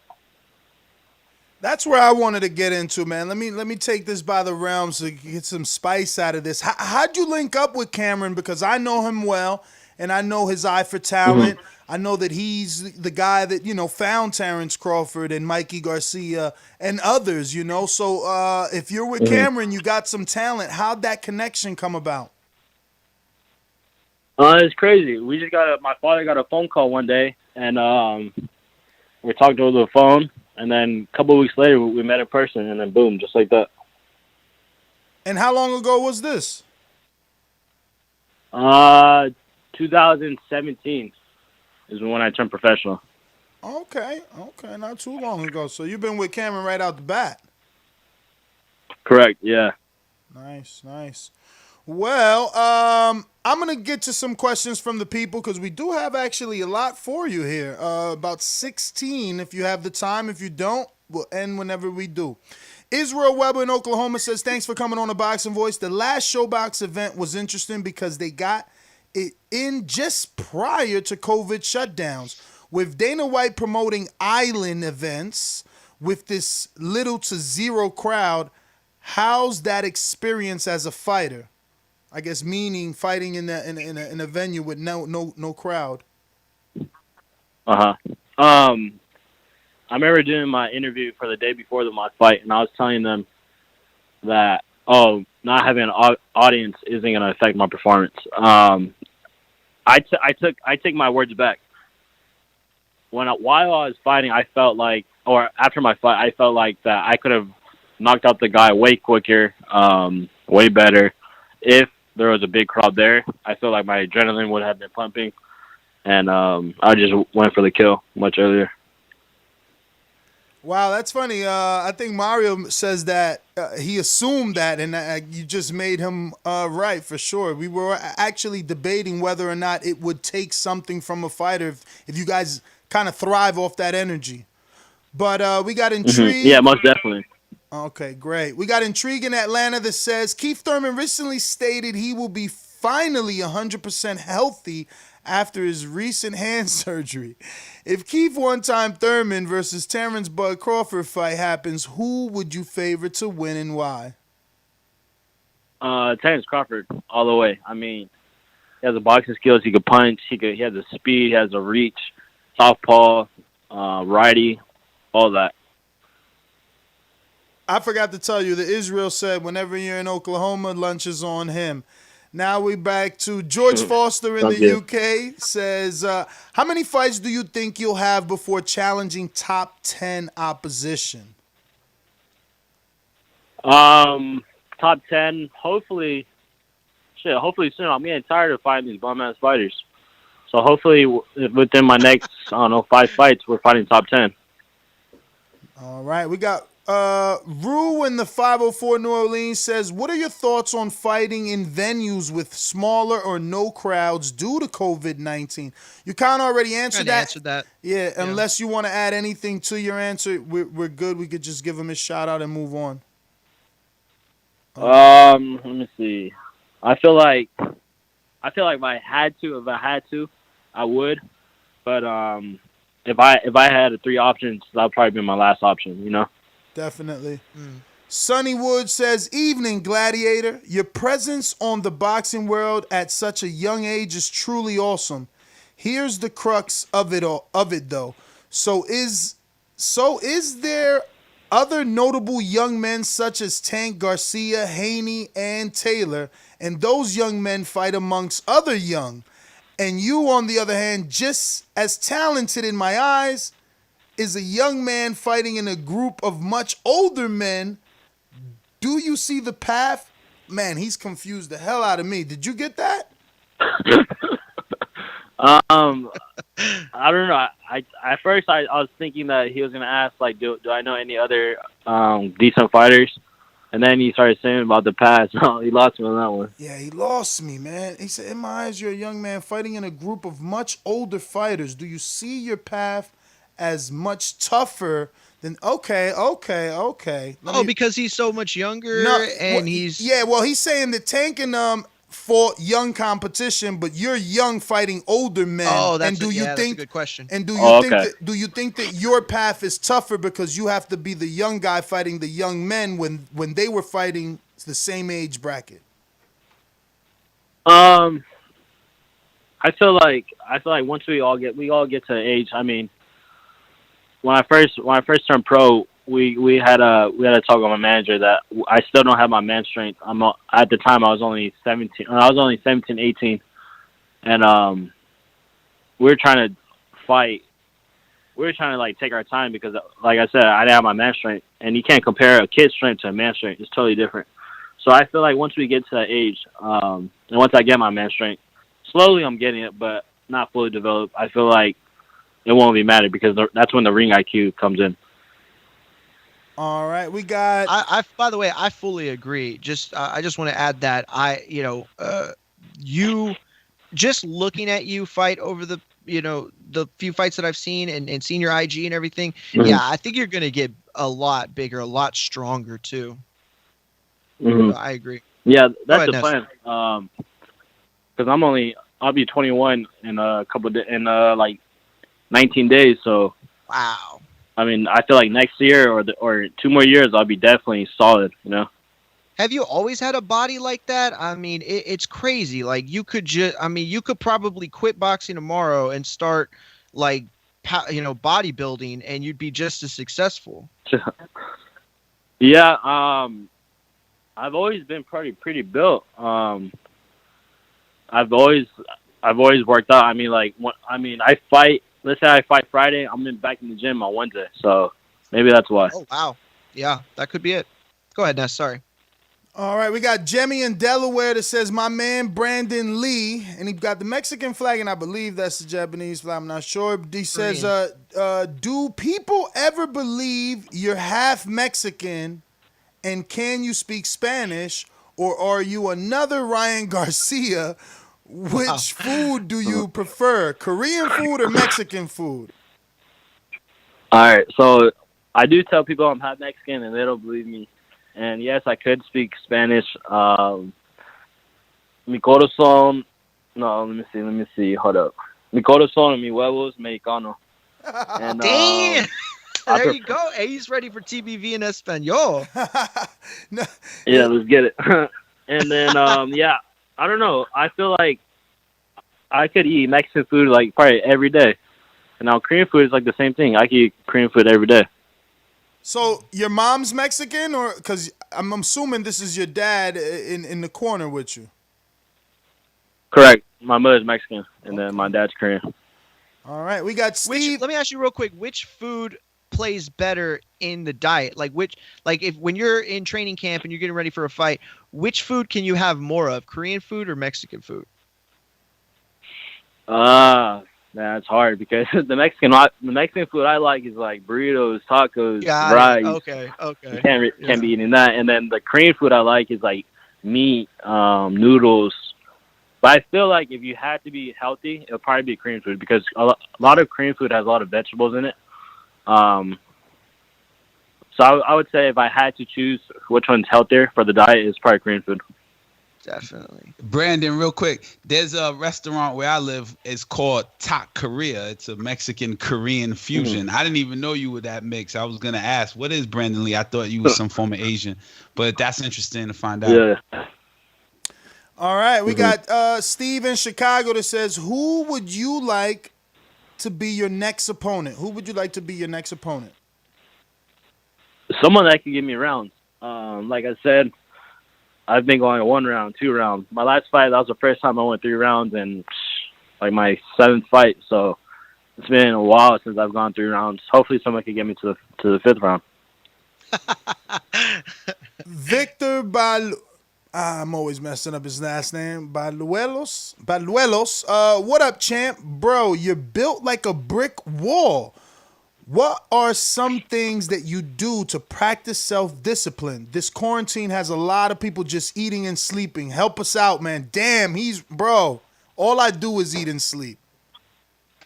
Yeah. I'm eating right now. And TBV. I mean, right now I'm working out. I'm doing housework with my dad. We're trying to stay busy. But as soon as I get a fight date, that's when I turn on the light switch and all this shit goes out the door. I'm 100% focused. All I do is boxing school. So it's like as soon as I have a fight date, you just need to tell yourself it's game time. You need to stop playing around. You got to make weight. You got to train hard. And then, you got to tell yourself the consequences too. If you don't make weight, what's going to happen? If you lose, you're going to fall back to the bottom. So. All right, we got John Feliciano says, morning, Brandon. Is there a fighter, past or present, you try to emulate in the ring? Yeah, most definitely. Pretty boy Floyd Mayweather. Not Money Mayweather. Pretty boy. Trinidad, Roy Jones, Mike Tyson. I don't know. That's who I always watched as a young kid. Pernell Whitaker. That's about it. All right. We got J Mac in the New Orleans says Terrence Crawford versus Earl Spence. Who you got and why? Break it down for us. That's a tough fight, but I'll probably have to go Crawford because he could box. But he could box good. I just feel like, Mayweather showed it that any boxer could beat any other type of fighter. A puncher, another boxer. And then with the speed on top of that, he got the blueprint for everything. As long as you have speed, speed, power, and boxing skills, that's what you need. And that's what Crawford has. Big Casual says, what's good, champ? There's a lot of up-and-coming boxers around the same age as you. Which one of your peers can you see yourself fighting in the future for a big-time pay-per-view event? Probably Devin Haney, Ryan Garcia, Teofimo Lopez. I feel like all of them are like right there because they're 135 pounders. I'm a 140 pounder. I feel like we're all around the same age. I feel like eventually it's gonna happen. Cool. Nicholas says, "What's up, champ?" Oh man, he must be Korean, bro. He's just spit some Korean that I can't even begin to pronounce. Mari, you want to give it a crack? Nope. All right. He says, I used to live in Selue and miss it, dear. I don't even. Mari, It's Seoul. Oh, well, there you go. What is your favorite? Yeah. Okay, he's saying, I used to live in Seoul and miss it dearly. What is your favorite club in Seoul? Also, if you were able to score a fight in South Korea, where would you want to hold it at? Well, I've never been to any clubs in general, so yeah, I don't know what's that one. And not 21 yet. Yeah, not 21 yet. And Seoul is the capital of Korea, so maybe I don't know. Maybe I would have it in Seoul. All right. They got the money for it. We got Trey just giving you some shout out. He said, good luck on your boxing career. And Cali Fire says, what's good, champ? Yourself and Virgil Ortiz and look to be a future of American welterweights. Do you feel Virgil will be the toughest match in the future? Peace from 209 North Cal. No, I don't think we'll ever cross paths. Because I'm a 140 pounder. He's a 147 pounder. Virgil's a big kid. I think he'll go up to 154. Not anytime soon. But I think by the time I go to 147, he'll be going up to 154. I'm sure you know your body better, but I'm telling you, bro. I don't know. I think you're going to get big too. I really do. Just the shoulders, the neck, everything. Real quick, let me ask you before we go to the last couple questions. What are you studying in college? Criminal justice. Nice. I minored in that back in as a freshman. That's really? Awesome. What do you want to do something with? I mean, obviously you're a pro fighter, and that's the path. Yeah. But if for some reason other than that, what would you want to do with a criminal justice degree? Defense attorney. As of right now, I'm not sure. There's so many fields: customs, border patrol. I don't know. There's there's so many fields to go to. But most definitely, unfortunately, though, I would not want to become a police officer. I just feel like in the past five years, they're not respected anymore, and that's a terrible thing. Yeah, that's a really good point. It's definitely unfortunate climate for the police officers that protect us. Yeah, that's awesome, dude. I honestly, that's wow. I'm just amazed by the fact that you, as talented as you are, you know, and still going to school and doing your thing, and don't even trip. I mean, I was like 23 by the time I, you know, figured out what I wanted to do. And I got an English degree, so obviously I was stupid in the first place. So go ahead, Ness. Shamed himself, called himself stupid. All right, we got Antonio in Albany that says, can a fighter be considered pound for pound number one without ever beating an elite fighter in their weight class? Pound for pound. Can a fighter? I don't know. Can a fighter be considered pound for pound number one without ever beating an elite fighter in their weight class? I feel like I got to break out the Jeopardy. I feel like, I feel like the fighter itself can't really call out, say, "Oh, I'm pound for pound." The pound for pound thing is coming like from all fighter spectators, all fans. Like you don't get to choose. Oh, I'm pound for pound. No, you get chosen pound for pound. You know.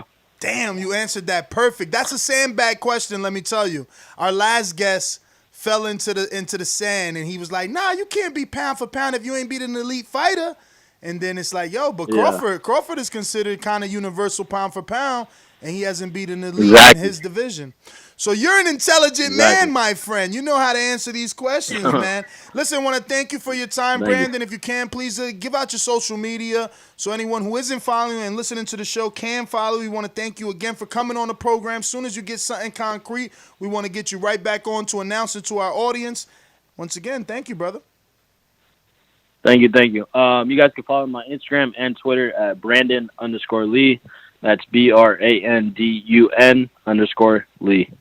Thank you. Thank you. There you have it, ladies and gentlemen. That was Coach Larry Wade, Brandon Lee, and Gabe Rosado. Fantastic set of interviews. That was pretty good. Yo, I love that question. That is Antonio in Albany, very slick with the wording, because I know, right? That's how you get them.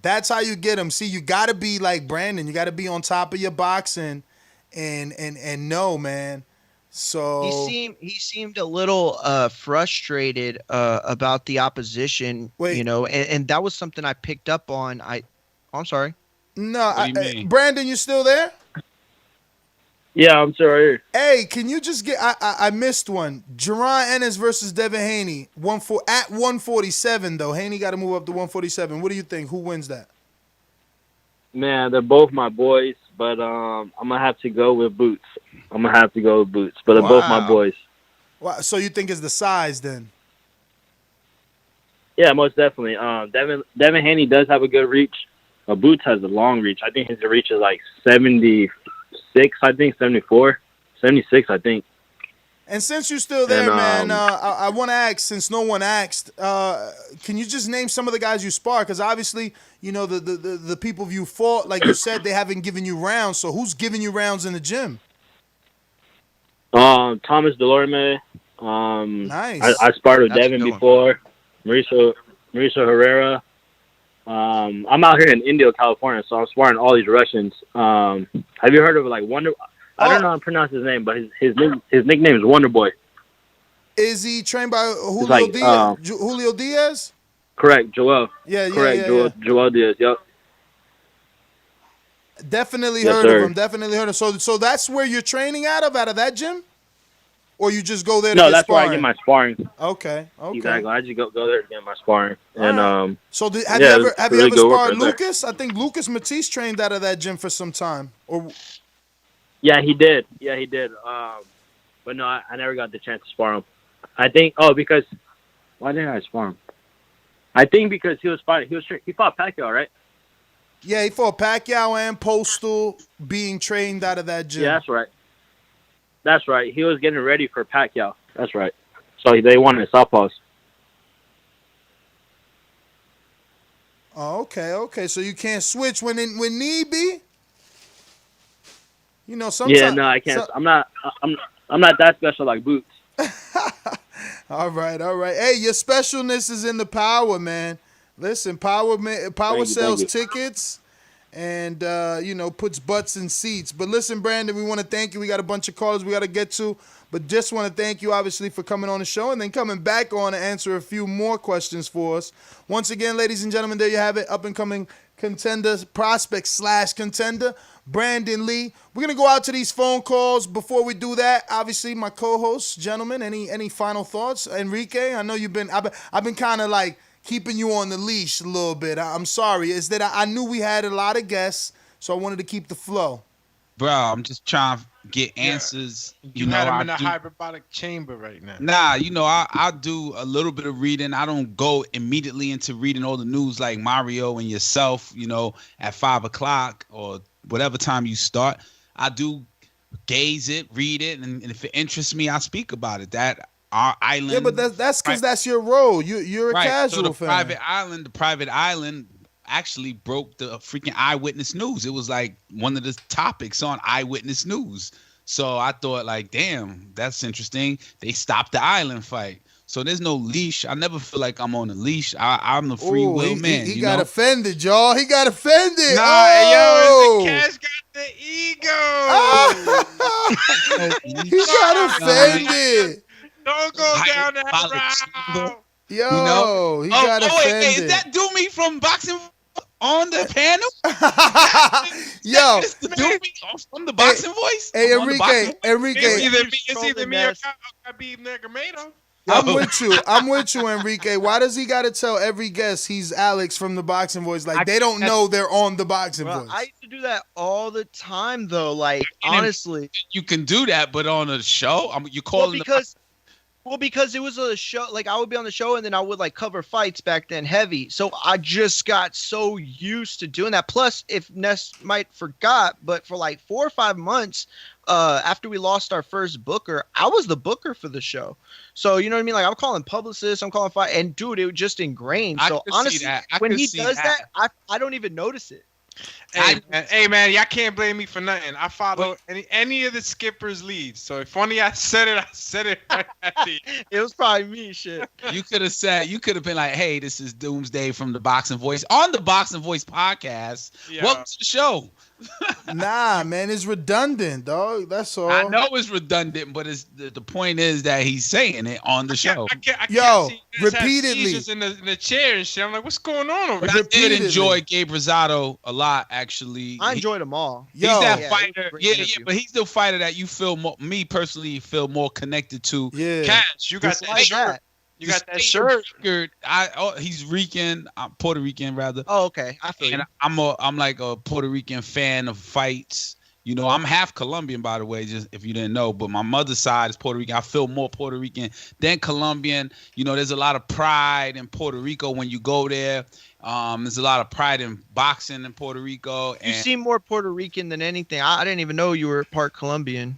I mean, but you run into like part Colombian people out here that look. Oh, I'm sure. Yeah. Yo, you ain't never been to Colombia? Bro, I've been to Cali. I've been to Bogota. I've been to Cartagena. Shut up. Ooh, Cartagena. Bro, listen, real quick. The why story you pronounce that like up? you ain't Puerto Rican or Colombian, though?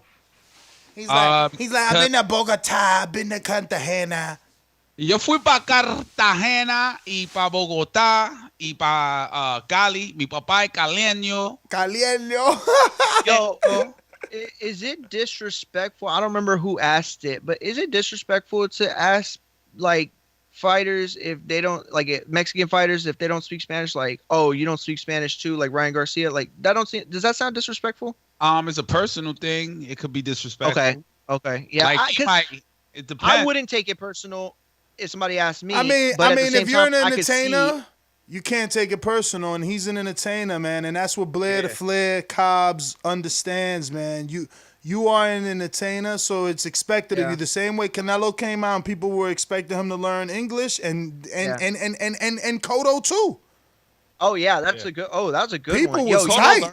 People got mad at Cotto. He had to learn that English right away. You need engagement with the fans, man. Absolutely. Yeah, no, for sure, Need for it. sure. And the more languages you could speak, obviously, the more engagement you can get. But the one question I'm really kind of upset that we didn't get off, or I didn't get off. Man, I wanted to ask Gabe if he remembered the Kid Chocolate interview.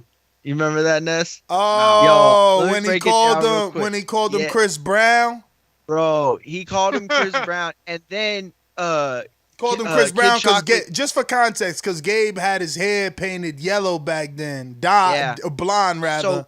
But we were interviewing Peter Quillen, and he had said that about him. Yo, Gabe called in, and they got hot on air. Yo, they were going at it. I was. Yo, they end up fighting. Yo, early in our career, we was matchmaking live on air. Honestly, that promotion started right here, and I'll tell you, I was like a month into this. I had done. You could count the number of shows I did at that point on probably one or two hands. Yo, that set the bar for me. When that happened, I was like, oh my God, is this a normal thing? Like, do people do this every time you get on the show? And then, like, honestly, like, Paulie Malignaggi, same thing kind of happened. We had a ride that kind of happened. Him and Rob got into it. Yo, it was a crazy. It was the Wild West. Rob the Genius. Robert the Genius got into it with a writer. Yeah, Robert. You know Rob. Yeah. With Montoya. Yeah, he got into it with Montoya. Oh, I thought you said Paulie Malignaggi. No. Paulie got it. Well, Paulie got into it with somebody though, right? What was it? Yeah. Yo, I can't wait. Bad, but... I can't wait to have someone take it down memory lane, right? Like if they was able to clip all those little moments, because there's a lot, man. There's a lot, bro. I mean, I told about interacting with fans. Paulie Malignaggi's that dude. He speaks very well in Spanish. I know you guys know that. I'm just saying. Yeah. He speaks really well. So he could be a guest on El Box de Voceo. Yeah. I do me. I don't think that's ever happening, man. Tonsils is messed up, bro. Oh, you ready to go in? You ready to go in? You got the COVID? Oh man, dooms. Yo, that 5G. Yo, if Travis Kaufman beat it, you could beat it. Yo, I prayed too much for y'all to get the COVID, bro. I think I got just some tonsil. I was supposed to take these shits out when I was little, but I never followed through with it. What, for real? Yeah, you need your tonsils, bro. If God didn't want them there, He would have. Bro, never ever made you since you stopped eating meat, ever since you stopped eating meat, you've gotten real weak and fragile, man. Yeah, he eating that cheese. He eating that cheese and sipping on milk. Ever since, bro. Says the guy that has a different diet every week and shit. Every 8 months. But I'm a vegan. I'm a vegan 1 week. I went 8 months strong. I went 8 months strong. That's all that matters. And then he switches up his mantras. He was doing yoga last week.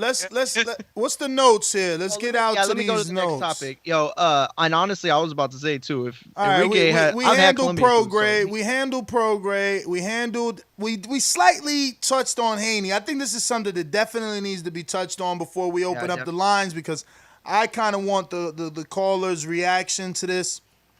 So the facts are, Haney was champion in recess because of his injury during his last and only title defense. Yes, sir.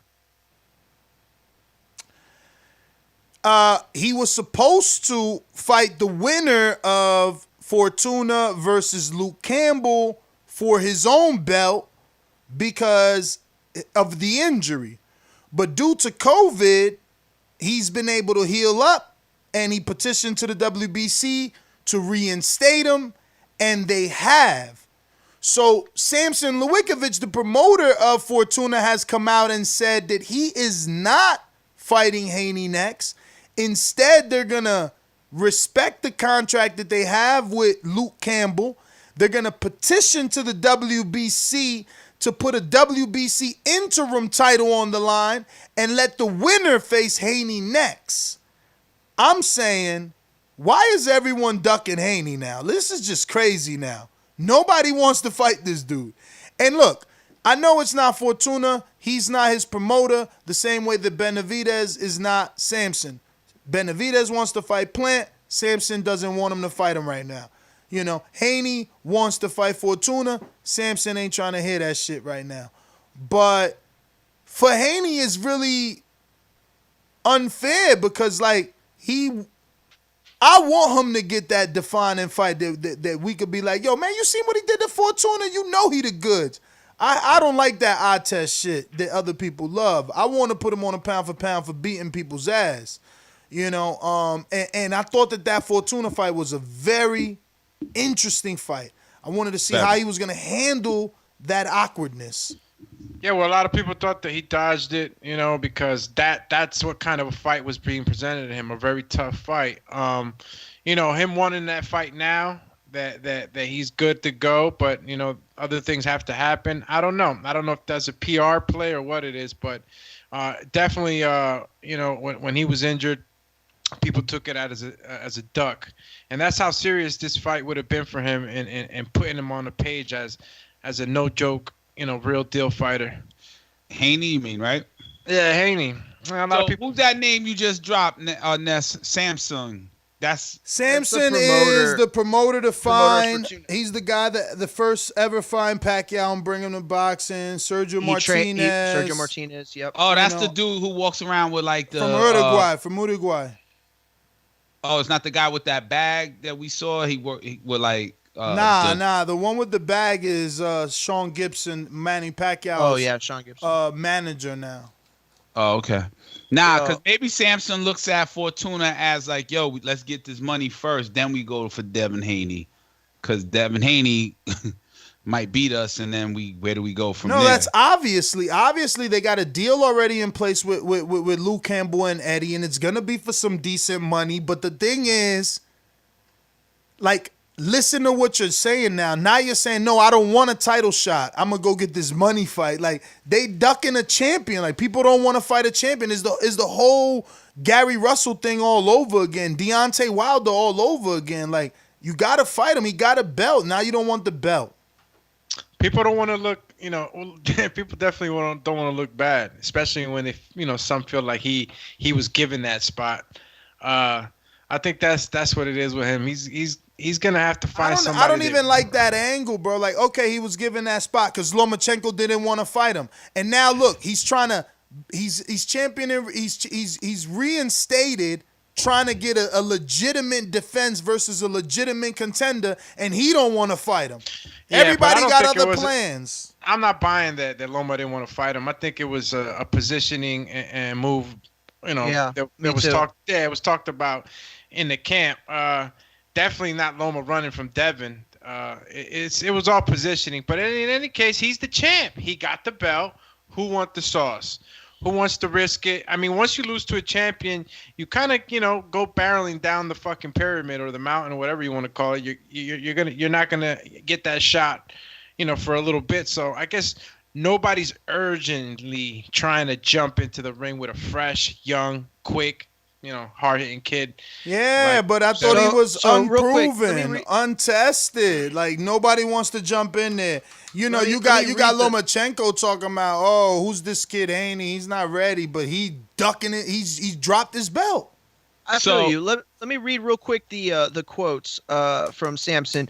Who did he speak to? I saw it in an article, so I'm not sure. Get the email I sent you, bro. Okay. These writers ain't working. So Haney versus, this is Sampson's quotes. Haney versus Fortuna will be a spectacular fight when it happens. However, we already have a signed contract to fight Luke Campbell. I am happy to hear that Devin Haney has successfully recovered, but I suspect the WBC will not go back on their ruling simply because it is more convenient to one fighter. I propose that Fortuna and Campbell face off for the interim title, and the winner must agree to fight Devin Haney within 90 days. I further propose to let Devin Haney rightfully defend his title against a contender the WBC mandates if he agrees to face the Fortuna versus Campbell winner next. In fact, it would be a fantastic opportunity for the WBC to show off the incredible talent in their lightweight division if both fights happen on the same show, making two fantastic main events in one night. That would be awesome. Bro, he's promoting. He's promoting. Check him out. Talking about putting his fighter on the undercard. Like, yeah, he's trying to dictate these terms of the champ. Like, you can't. The champ is the champ. You can't say shit. I want to do this and do that. Like, look, I understand that there was exactly. And I understand that there was a contract. I understand that there were aspects of this that were agreed to, and I understand that going back on it is something that happens too much in boxing. But in this case, it's kind of the opposite of what usually happens in boxing. Like, and usually in boxing, the champ gets done in a certain way that isn't conducive to, what we want as fans. So, I don't know. Look, I like Fortuna Campbell. It's a nice fight. It really is. But listen, I think we got to get Fortuna and Devin Haney, specifically for the fact that, look, we don't even know when these fights are going to be able to pop off. How long are we going to have to wait for, Devin Haney to fight the winner of a Campbell Fortuna match? It's just not. It's not good. It doesn't work for me. I'm sorry. It just doesn't. So, question. So Haney has to fight somebody ranked in the top 15. He doesn't have to. Yeah. He's got you got to fight a top 15 to make a defense. He's no longer champion in recess. He's reinstated. So he is champion. No. What I'm saying, though, is he doesn't have to do, because this is what Sampson is proposing. Sampson's proposing that he defends the title against somebody else and then fights the winner of Fortuna Campbell. But he doesn't have to do any of that, really. I mean, unless the WBC comes out and mandates something, at this point, he's been given his title back. He has every opportunity to do whatever he wants at this point. Yeah, but Fortuna's the mandatory. He's the number one. Yeah, I know, but if Fortuna wants that Campbell fight, if that's where they want to go, then Devin so they're Haney gonna make a new mandatory. That's what I'm saying. If the WBC goes to Fortuna and says, "Yo, Devin is reinstated, you're his mandatory. Do you want your mandatory shot?" Nah, I got a contract with Luke Campbell. Can we petition and make that for the interim? Oh, cool, we make it for the interim, but guess who's mandatory now? Whoever Haney's fighting next. That's exactly what I was trying to say. Wait. Then is Ryan Garcia mandatory? Nah, man, Ryan don't want that smoke. Not right now, at least. Nah, not now. But see, if that's the response, then No, he said it live on TV. He don't want it. He got a 3-fight, 4-fight plan. I think he wants. He is Ramirez, then it's like somebody. Come on. What you mean? Yeah. To fight Haney, like a name that at least Prograis got to fight. I think I told you that the other day. Prograis. No, I said Comey, Richard Comey. Oh, yeah. I mean, that's cross promotion. LB, somebody like that. Okay, so does anybody else have anything to add before we go into the next topic? Selby, I don't want to see Selby. He don't deserve no fucking Haney shot, bro. Deserve is a word I would be okay with using, but is it an interesting fight? To me, it's a very interesting fight. Nah.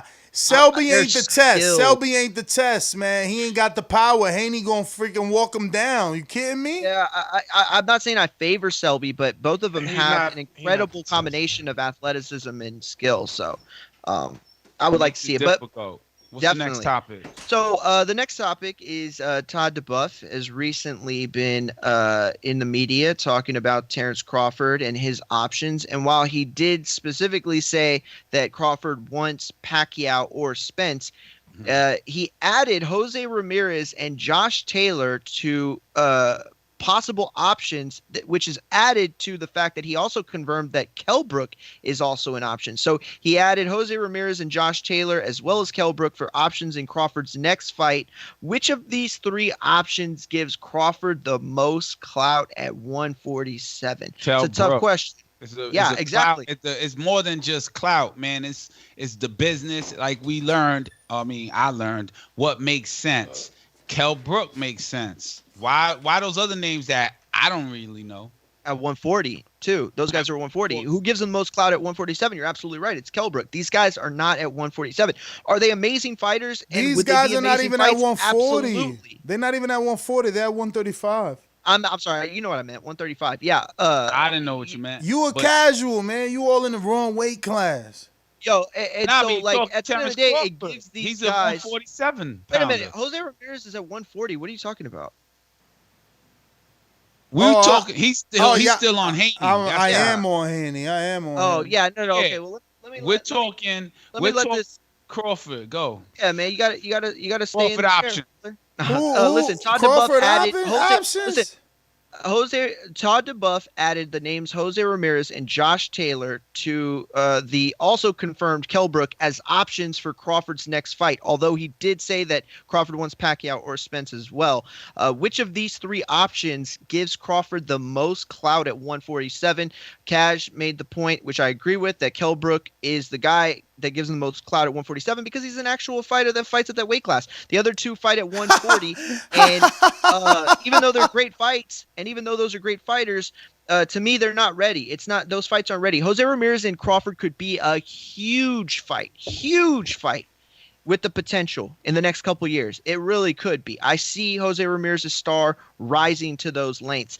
And Josh Taylor's obviously, he's a star in the making as well, but neither one of those guys, the fight's not ready. To me, it's got to be Kell Brook.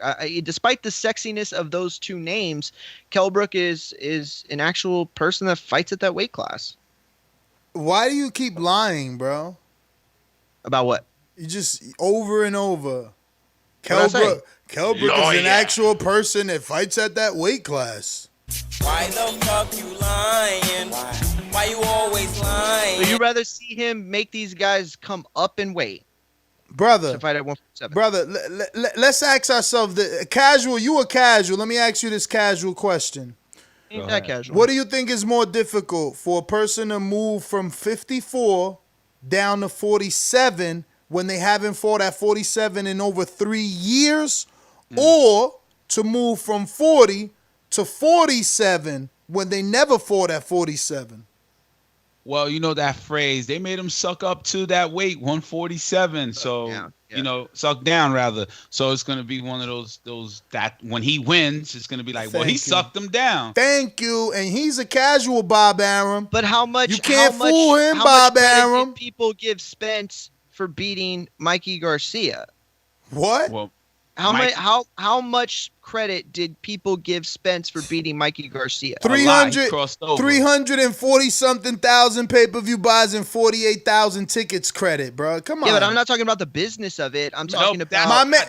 That's the answer. If it made business, it made sense. Where my answer came from for Kell Brook making the most sense. It will get him sales. Got it. Okay, I understand that. In the UK.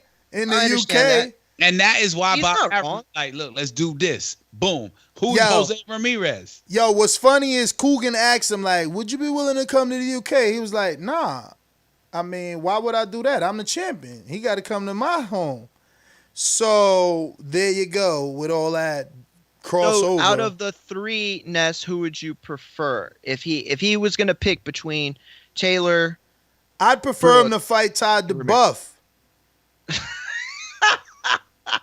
Yo, you're so sour, dog. He needs to fight his promoter. His promoter should be the dude he fighting with all them shit options. You telling me I'm your fucking star fighter and the best you could do is two dudes that never fought in my weight class and one dude that hasn't fought in my weight class in 3 years?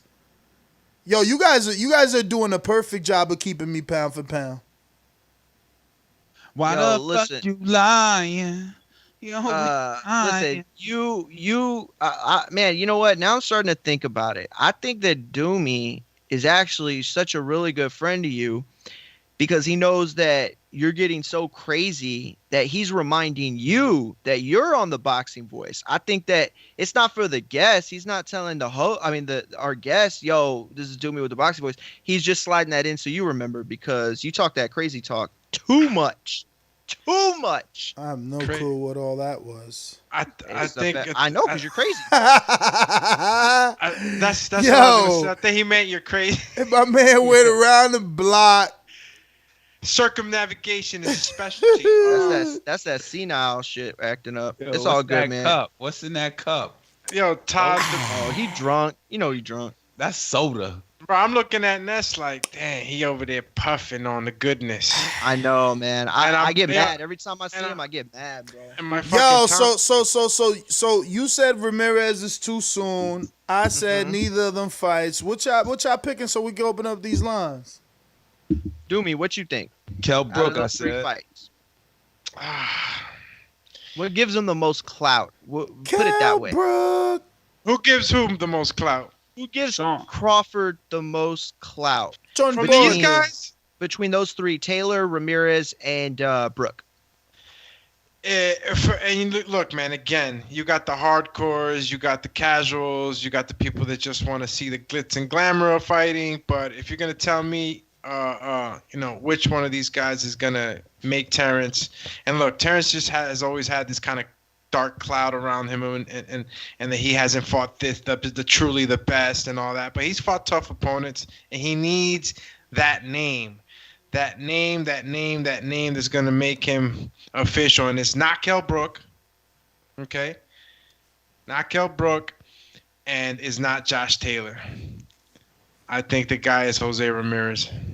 I feel you. Nobody How knows about you Jose stop Ramirez. breathing into the mic, my man? I think it's Jose Ramirez. Bro, I'm sick. Who did so that? I'm just gonna burn out then, because I've been telling you on a pre-pro. Crawford's a good guy. I just want to see him get a fight. Oh, he left. Oh shit, I got him mad. Oh shit. He said, "Beat me up, Scotty." Yo, why did he get so fucking sensitive? Because he's sick, bro. He's not feeling well. He's been putting it in the sky. Call his ass back. Fuck that shit. Yo, Bring his if he's ass still back. listening, which he's probably not, but if he's still listening, I hope we all hope he's feeling better for the morning. But yeah, look, we can move on to the next topic real quick before we open up the phone lines, because this is going to be really quick. Reynoso, trainer of Canelo, was in the media lately, and he said that they want Triple G at 160 pounds for Canelo. My dog's named Canelo. Then they will weigh options before fully moving up to 168 pounds. After Triple G, are there any must-see fights for Canelo at 160, or should he move up right away following Triple G?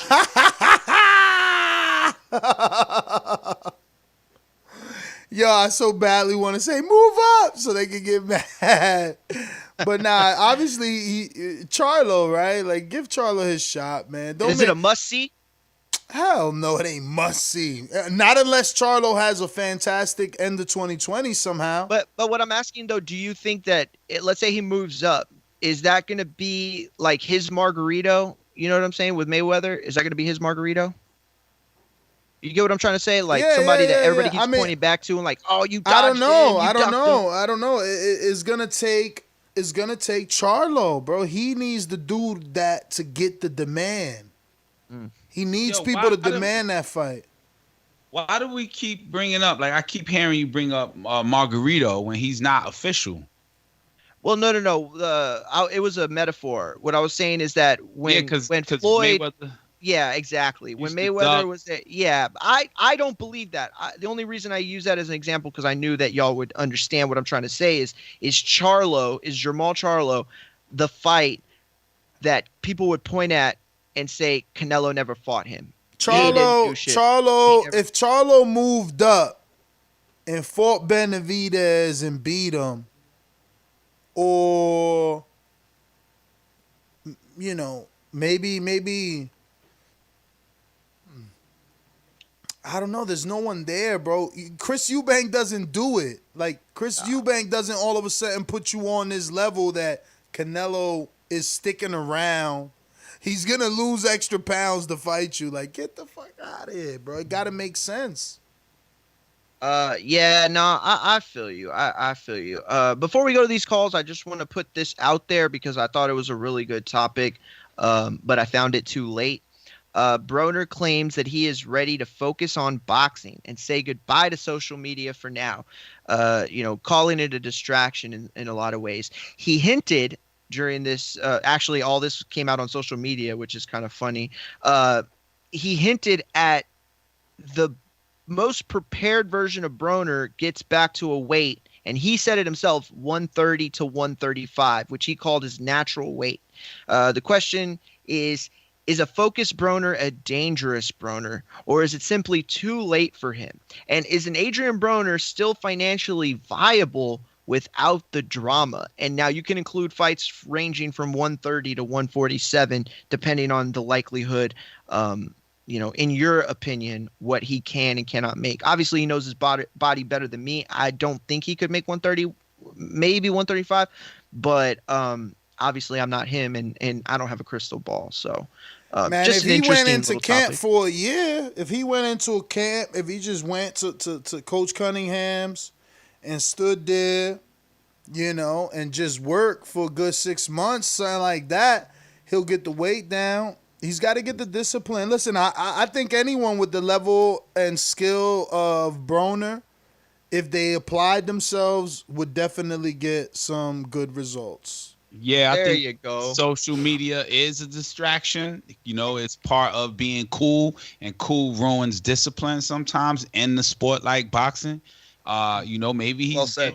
Maybe they gave him a freaking, a vision of what the future could hold with fights, like a Ryan Garcia big ass payday, or even a Lomachenko, or a Teofimo at 135. Right, he ain't fought at 135. I think longer than Kell Brook. Brook. That cokehead?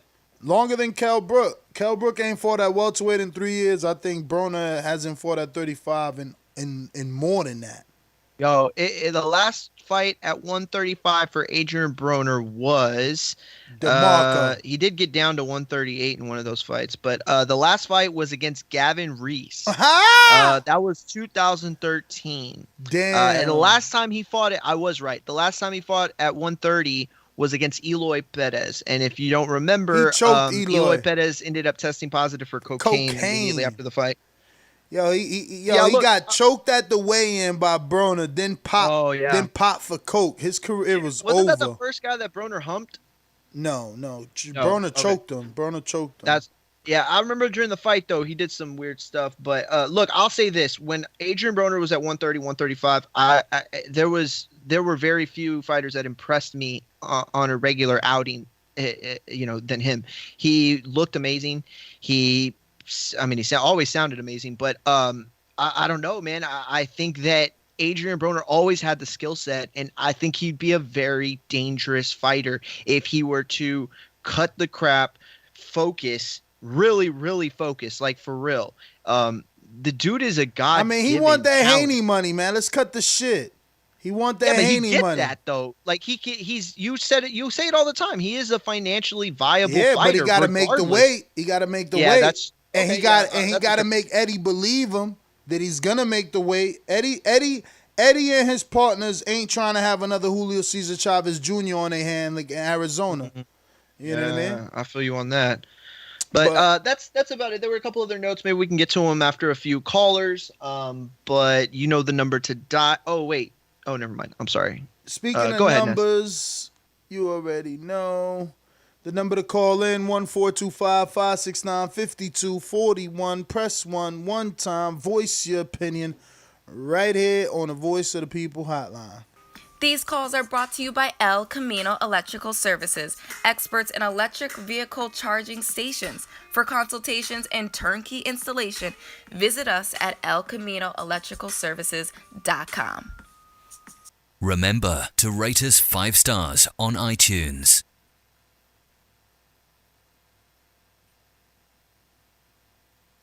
All right, we're going out to Trey in the Bay. Boomerang, talk to us.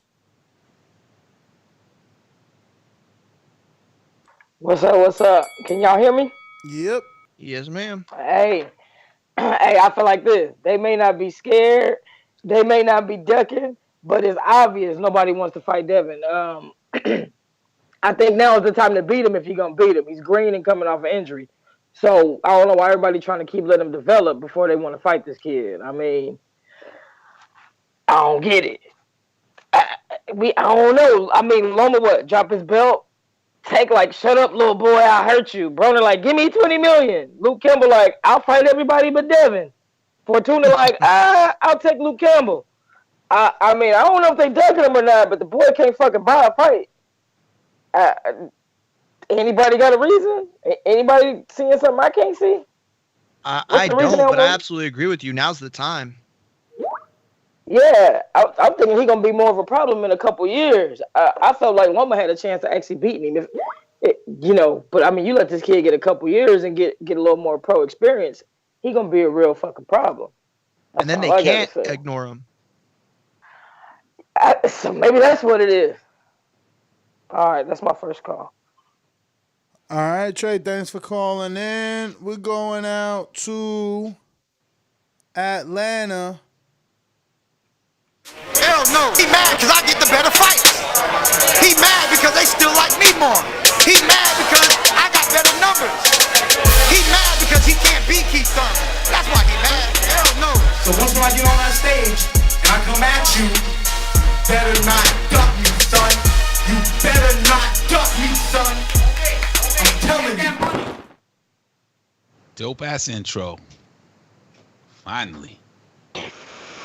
Appreciate it, man. I can't even talk either.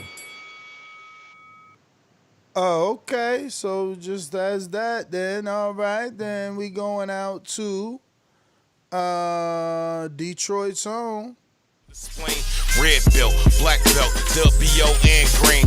I'm king. Undisputed GOAT, TBE. And you can catch the news first on TBV.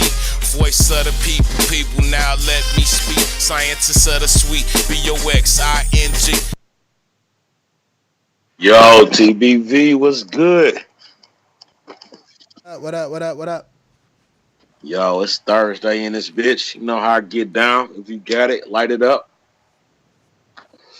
Yo, man, I hear y'all talking boxing, man. Great interviews as always, man. Man, you forget just how long Gabe Rosado been in here and what he been able to accomplish in that time. So, and the fact that he been fucking with TBV the whole time, man, shout out to him for that. You know what I'm saying? Some people win, don't come back. Some people lose, don't come back. He win, lose, come back either way, man. So shout out to him for that. Man, my Bluetooth cut out on me at work earlier, bro. What was that cat name? Blair the Flair?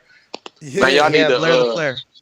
Yo, y'all need to clip that interview and send it to every fucking boxer that is currently active right now, man, because they really need to take everything that young kid said into account, man, because he hit every fucking thing on the nail, man. I wish I could have got in on that conversation, man. I had to stop what I was doing and start following that dude on all forms of social media, like, because at first I was like, you know what I'm saying? Like, I don't even know this motherfucker, but he made me want to know him. You know what I'm saying? And that's what you're supposed to do with this shit. So, you know what I'm saying? Shout out to him, man, for actually shedding some light on some shit that we even kind of forget about with, you know, Bud and Arrow kind of being kind of dry. You know what I'm saying? So, good interviews this morning. Good interviews tonight, man, even with Coach Wade and everything. I kind of cut in and out on the last interview, but I was still able to get in on it. So, you know what I'm saying, learning a little bit more about Brandon Lee. I didn't realize he was what's that, Korean and Mexican. Yeah, like, I didn't know he was Mexican Korean, too. Mexican. That's crazy. I didn't know he was Mexican, yeah.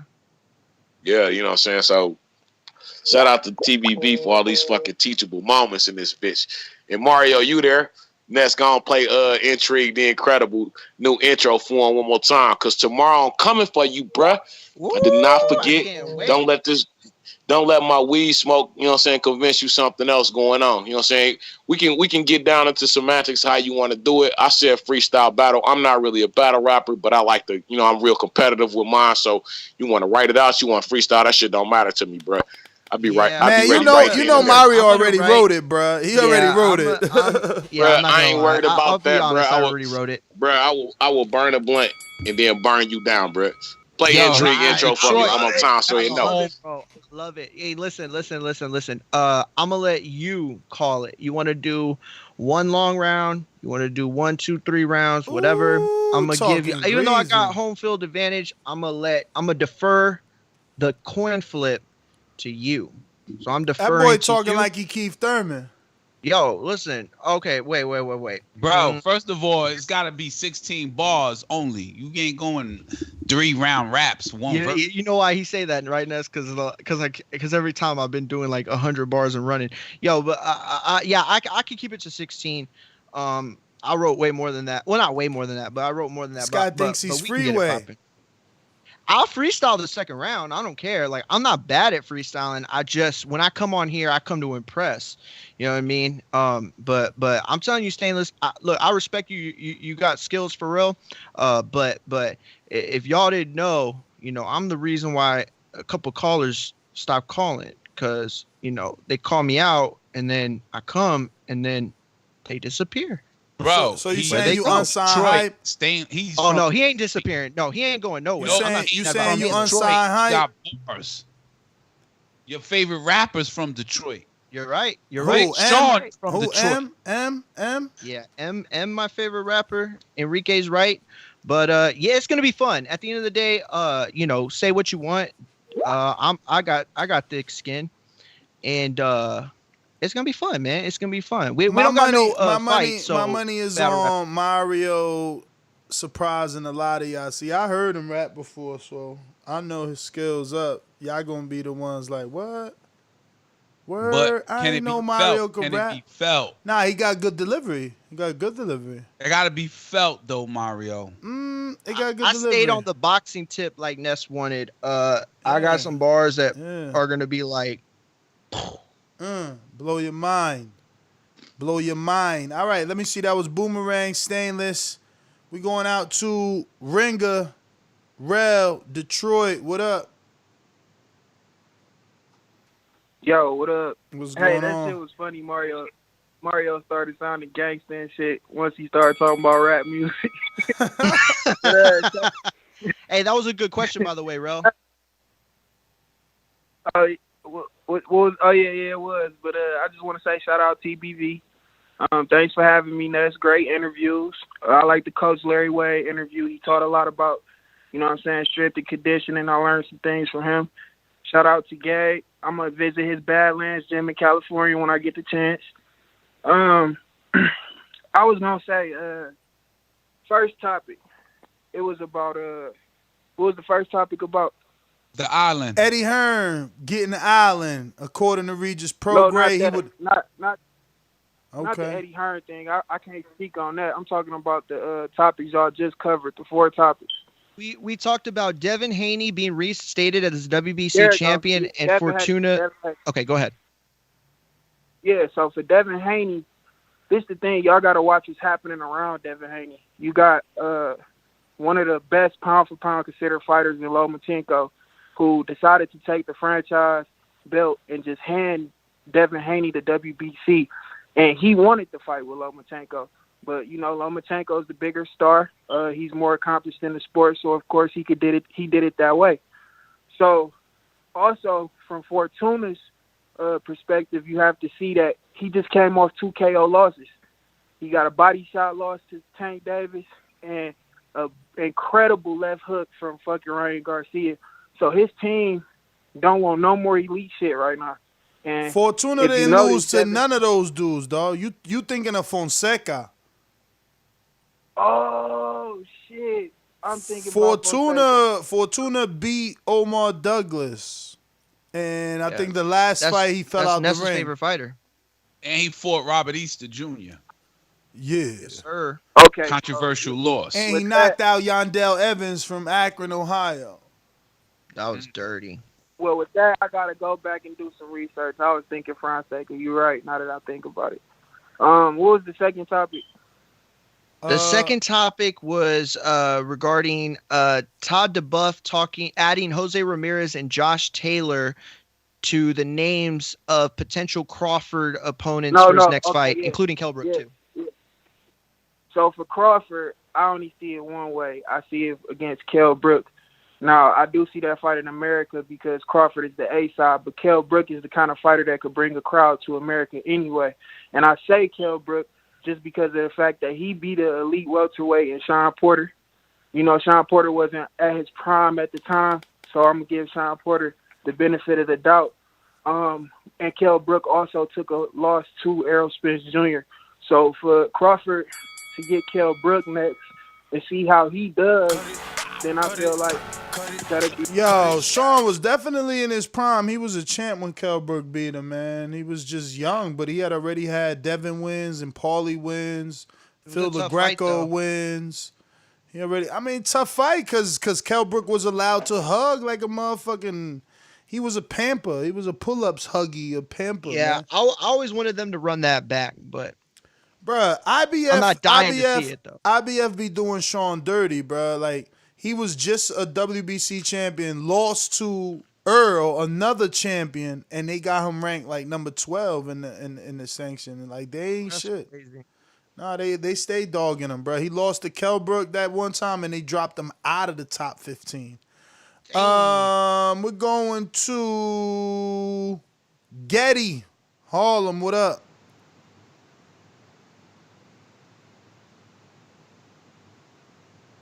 Getty Harlem, what up? Getty Image, what up? I mean, greatness, excellence.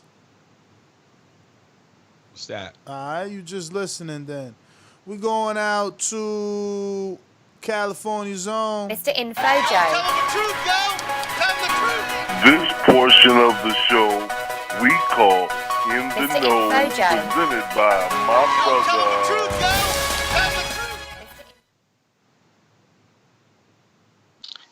Yo. What up, Info Joe? What up? What up, Cass? What up, Mario? What up, Ness? Great interviews, brother. This morning, I like the Coach Wade interview, man. He just sound like a good brother, man.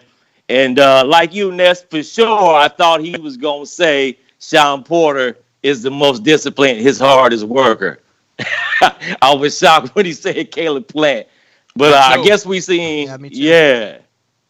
But I guess we seen more workout footage of Sean, though. Maybe that's why. But great interview. Shout out to Gabe Rosado, man. True nuts and guts fighter, man. Balls to the wall. I always had respect for that dude. Keep pushing, Gabe. And I'm going to check out your gym. I'm looking for a gym for my son. If you're listening, I'm going to be there. I'm check you out. What else? Devin Haney. Hey, man, I'm disappointed. I wanted Fortuna to have that fight, too, as well, man. This would have gave us a real good barometer to really see how good Devin Haney is, because I know Fortuna is going to come. But shout out to you, Cass. I wouldn't mind seeing Cole May, a comeback fight for Cole May. That would be good shit for Haney, man. You know what I'm saying? He didn't take that much damage in that fight. He just got clipped. What else? Hey, man, I'm hyped for this battle tomorrow where we got Texas against Detroit. Hey, Mario, you got your star bars ready? You know it, Info. Yo, Texas, Mario got the swag bars, but Detroit has bars. Oh, yeah. No, for sure. Bruh, just pick your side. You keep saying Stainless gonna win. Say it. Go ahead. I'm not picking sides, but I am saying it's like Devin Haney fighting Lomachenko. You be like, yo, you keep insinuating that Stainless should win just because he's from Detroit. I am insinuating. He said, yeah, fuck it, I am. Hey, Mario, you passed the bar exam? Stainless passed the bar exam, man. You graduate. I'm a pass it. Listen, it's my fault that I ain't been on in a long time, but I got bodies in my history. But I wipe it all off. Clean slate tomorrow. Whatever I do tomorrow, that's how I want y'all to judge me as a rapper. Yeah, but you gotta practice your delivery though, because sometimes you be in the middle of a flow and then you fuck up. And that's not acceptable. I know it happens to everybody, but that don't happen on open mic. That don't happen, and that shouldn't happen. I'm promoting it way better than Ness. Ness is like, yo, work on this. He putting it out there. I'm at least saying, yo, Texas got the swag style with bars, which means your delivery is there. The wordplay might not be all that, but the delivery is there. See, that's what you wrong. Detroit is all about wordplay and delivery flow. Negative. Morning time, I guess, Joe. Morning time. Negative, bro. You never heard Mario rap. That's all. Just make sure you awake. Rap. Yeah, he's heard me rap. I heard him rap. What song? I don't know titles of songs, but I know he raps. What beat? Who produced the track? That Swizzy or that Kanye? He fucks with Dave Eastbeat. I mean, Ooh, yeah, hell yeah, Dave Eastbeat. Yo, you know what would be a dope beat, but we'll get flagged. That Pop Smoke beat. That shit go hard. Oh yeah. Which one's the Pop Smoke? His most famous track. What's it called? Yeah. She like the way that I move. That shit. Oh. Pop Smoke, the artist. Yeah. That's what I said. R.I.P. bro. Bruh, let's go to Joe. Good looking out for that call, Joe. New Orleans. And no, what up? So interesting that you come across like a nice guy, but you're really a piece of shit. Hey, that comment. No, that was a piece of fuck you. That was a piece of shit. You know, we're doing live TV. Man, I don't care. What you gonna do about it? I'll kill this mother. Why do you have to talk like that? Well, I'm talking to you the way I want to talk to you. You have a problem? Turn off your station. I'm the best ever. Yo, I just been listening to the NO. What up? What's up? This JT Casual. You always fucking up like usual. But what's up, man? NO, What's up, New Mario? Orleans. Ain't that NO mean New Orleans? What are you talking about? What up, JT? Yeah, but we got an NO on here, so that's why I'm saying that. You know, just dress me as JT. You want me to call you Erica? Nah, but top topic, like I agree with info on that Devin Haney fight and stuff like that. So I mean, me personally, I think he's a champion, looked as a champion, but he's still a prospect to me. Devin Haney is not being ducked by nobody. I don't think Lomachenko is ducking him because he still got to kind of prove himself to me. He haven't fought nobody yet that really push him. He's trying to prove himself. They don't want to fight him. Yeah, he's asking for the test. Ness, I'm gonna pull what you do, like with Demetrius Andrade or the Charlos about Canelo. He haven't fought nobody yet to fight Lomachenko. So until he fights somebody, I can't hold him accountable. But you know it's different, right? Because Haney brings money. Remember, just remember that Haney's first fight on DAZN was $1 million fight. Hey, what's the next question though? But the Charlos bring money. Shit, Charlos bring money. He lying. Hey, but Enrique, I was just fucking with you though, dude. But your intro says I talk to you how the fuck I want to talk to you. Nah, I'm playing with you. Nah, your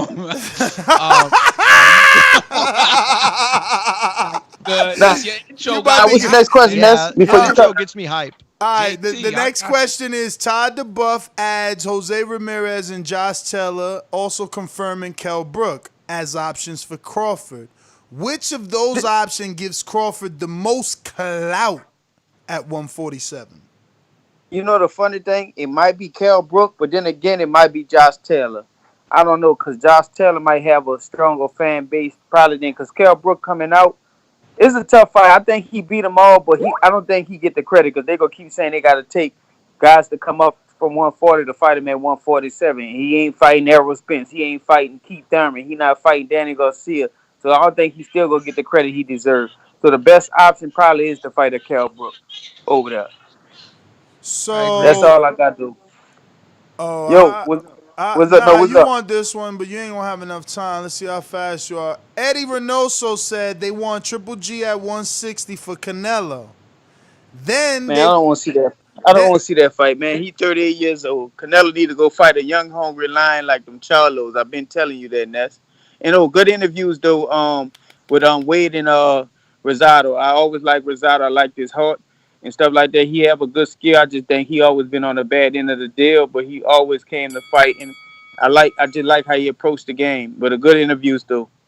For sure, brother. Thank you for the kind words. Yo, Ness. So Rosado, damn, despite his record, bro, he does really, really well in boxing. That's what I'm telling you. And he got a fan. But that's what he said. That's what he said. He said, yo, the networks push Jacobs, which they do. HBO pushed him, DAZN pushed him, but we do the same numbers.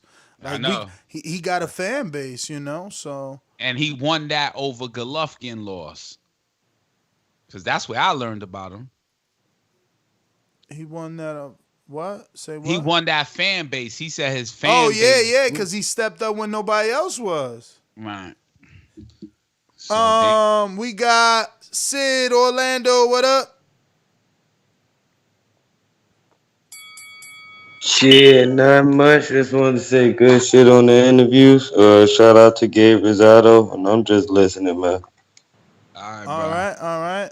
That's dope, man. Everybody shouting out Gabe, man. That's what's man. up, man. That's what's I up. knew Gabe was a good dude, man. He's a good dude. It's not even the good dudeness. It's the step into the arena and show that shit. He was bloody after the fight. I feel you. Yo, real talk. You know who I always said casual look like? I know this is kind of late because we had already talked about, but I always thought you looked like Edwin Rodriguez. You ever get that? You do look like Edwin Rodriguez right when motherfucking Andre Ward punched him in the face. No, I didn't say that, but don't look like him at all. What? Yeah, you fans told I look like Andre Ward too. What? Yo, you wilding right now, bruv. I've been told I look like Chris Brown too. Did you look like Chris Brown? I heard somebody say that you look like Chris Brown. I don't remember who told me that. Oh, somebody did. I guess somebody was reaching when he had the blonde hair. Nah, was I blonde at the time? Maybe I was, but nah, you was platinum. You was platinum. I was platinum and I was warm blonde. Also freaking Chris Brown, Andre Ward. Gabe Rosado been doing that, yo. All right, so you been doing that. You just getting on that Stonebone Boxing, Colorado. What up? What up, Stone Bone? You just listening? Or you What up? Nah, what up? Yeah, man, good interviews. And I just think that when Wade was talking about the harder worker, I just think they're in it's two different points of their career. Sean Porter is an older, accomplished guy, and Caleb Plant is the guy that's chasing that superstardom. So I think Caleb Plant probably would be working harder right now because I feel like he got more to gain than Sean Porter. It seemed like he's trying to get one more title shot or one more title. You know what I mean? And Sean Porter did have to cut his hair at that time to make weight, so that's a problem. No, I can't say that's work ethic or nothing like that, but he had to cut his hair on the scale. Remember, he cut like 2 braids off just to make weight that day. So, Devin Haney, man, to me, I think they want to get some money before they lose to Devin. That's what it sounds like to me. When I look at Devin, I think of a complete boxer, speed, timing, that's only getting better. I agree with Trey. They should fight Devin now because the longer you wait, the more he's going to be able to figure out when he's sitting on his punches, his distance perfect, and just once you're doing something at a high level for so long, you're only going to get better. And if they waiting, they're going to miss out. Kell Brook, decent fight. It does. Pretty much, it's a push. You know what I mean? I look at bring up the unified, gonna let Jose beat up Josh Taylor, give him that fight in Earl backyard, Jose Ramirez, Crawford, big fight, make him sell out some tickets out there, put a little more pressure, tell Earl, hey, we selling 20,000 tickets in your state. Now let's make that fight. What else was it? I think that was pretty much it, huh? Oh, yeah, Canelo fight Andrade. What do you mean ain't nobody to fight? There's 2 dudes for you to fight. Boo-boo. If he shit, just go on and flush him then. Wipe him with tissue and flush him.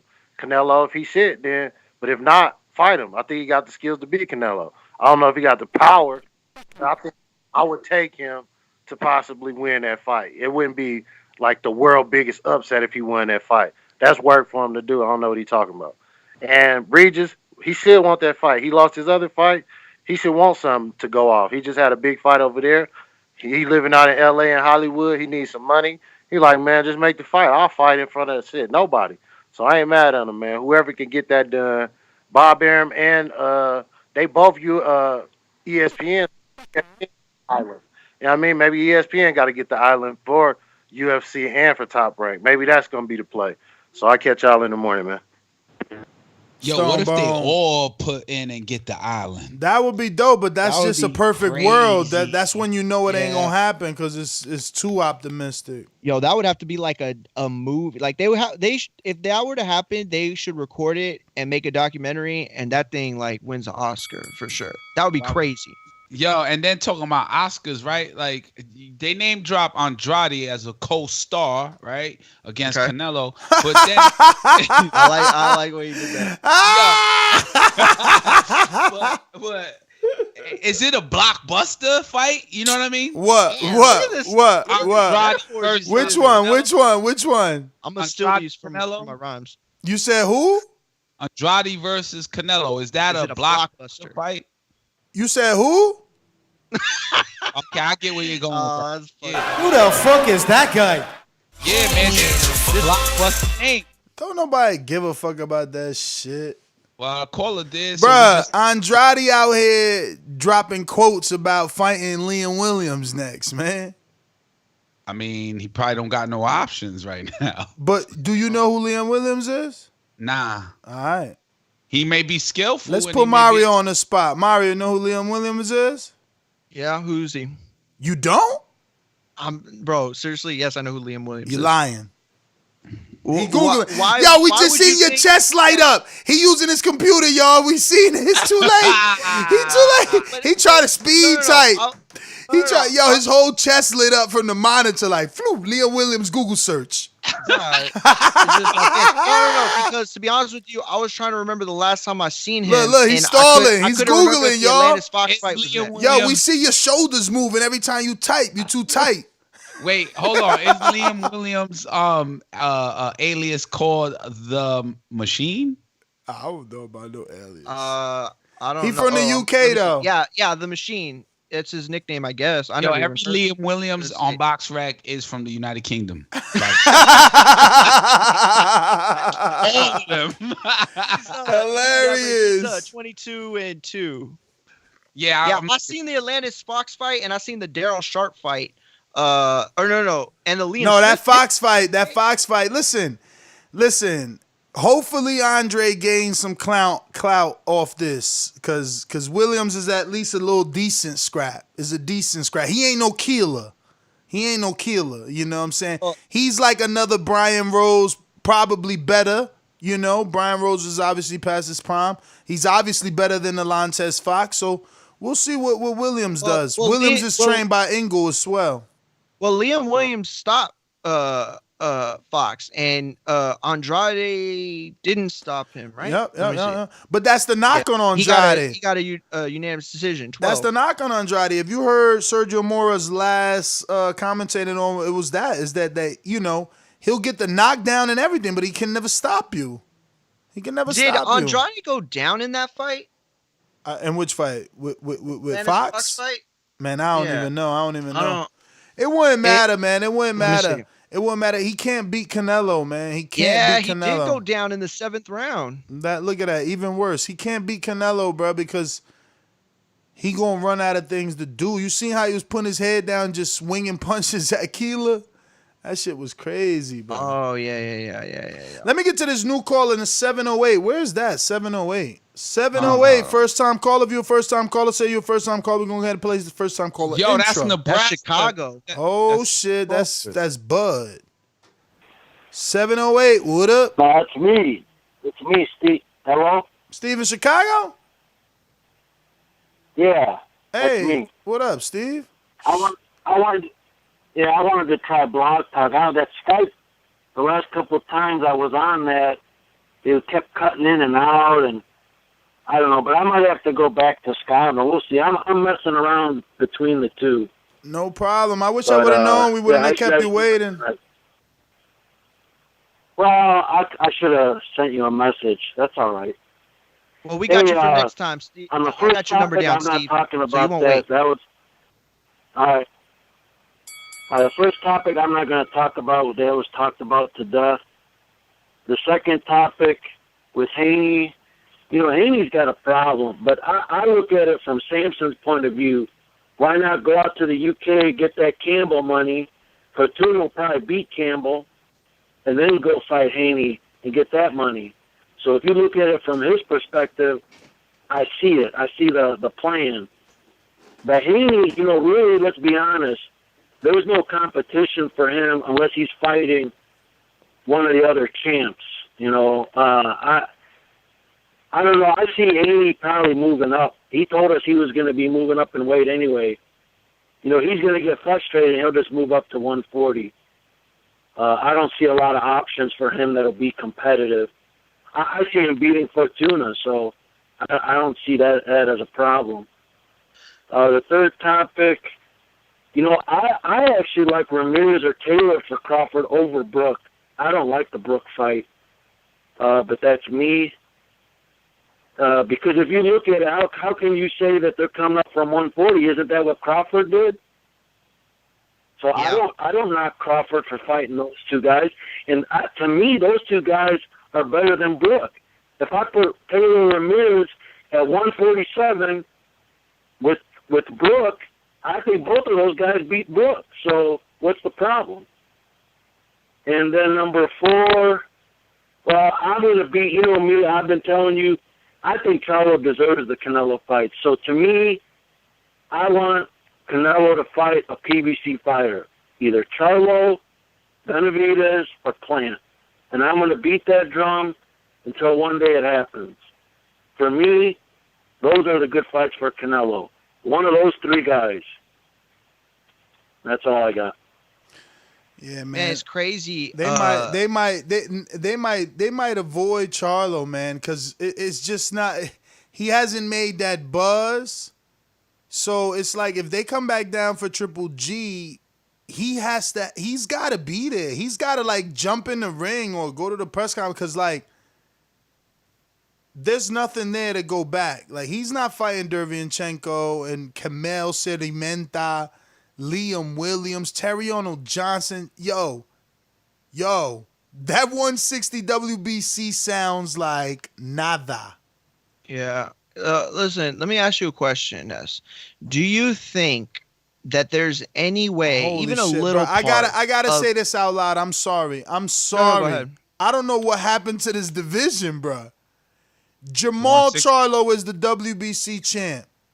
Sergey Derevyanchenko is the number 1. That's where it stops, bro. Jaime, he ain't trying to fight nobody. Monguilla.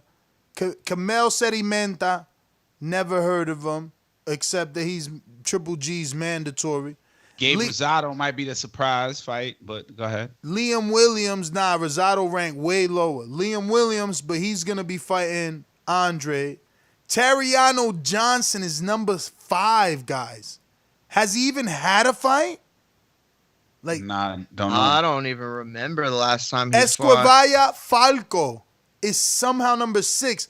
Yo, Sulecki off of 2 losses is number 7. Terriano Johnson fought Jason Quigley last summer in July. Yo, Hogan he got that W. Hogan just lost to Charlo. He's still number 8. And look, and I got 2 more names. Jambek, that's the one people talking about, right? Jambek, whatever. Ali Makalani. But look, Charlo beat Brandon Adams. He's still number 10. And Gabe Rosado was on the phone. He 11. Charlo beat Hugo Centennial. He's still number 12. Bro, the division is done. There's no one there. So he has to fight Jamal. No, that's my point. He won't. He's going to fight the last big name in that division. Okay, so that goes into my question. Do you think, and maybe I'm overlooking this, I could be completely wrong. If I sound stupid, just tell me I sound stupid.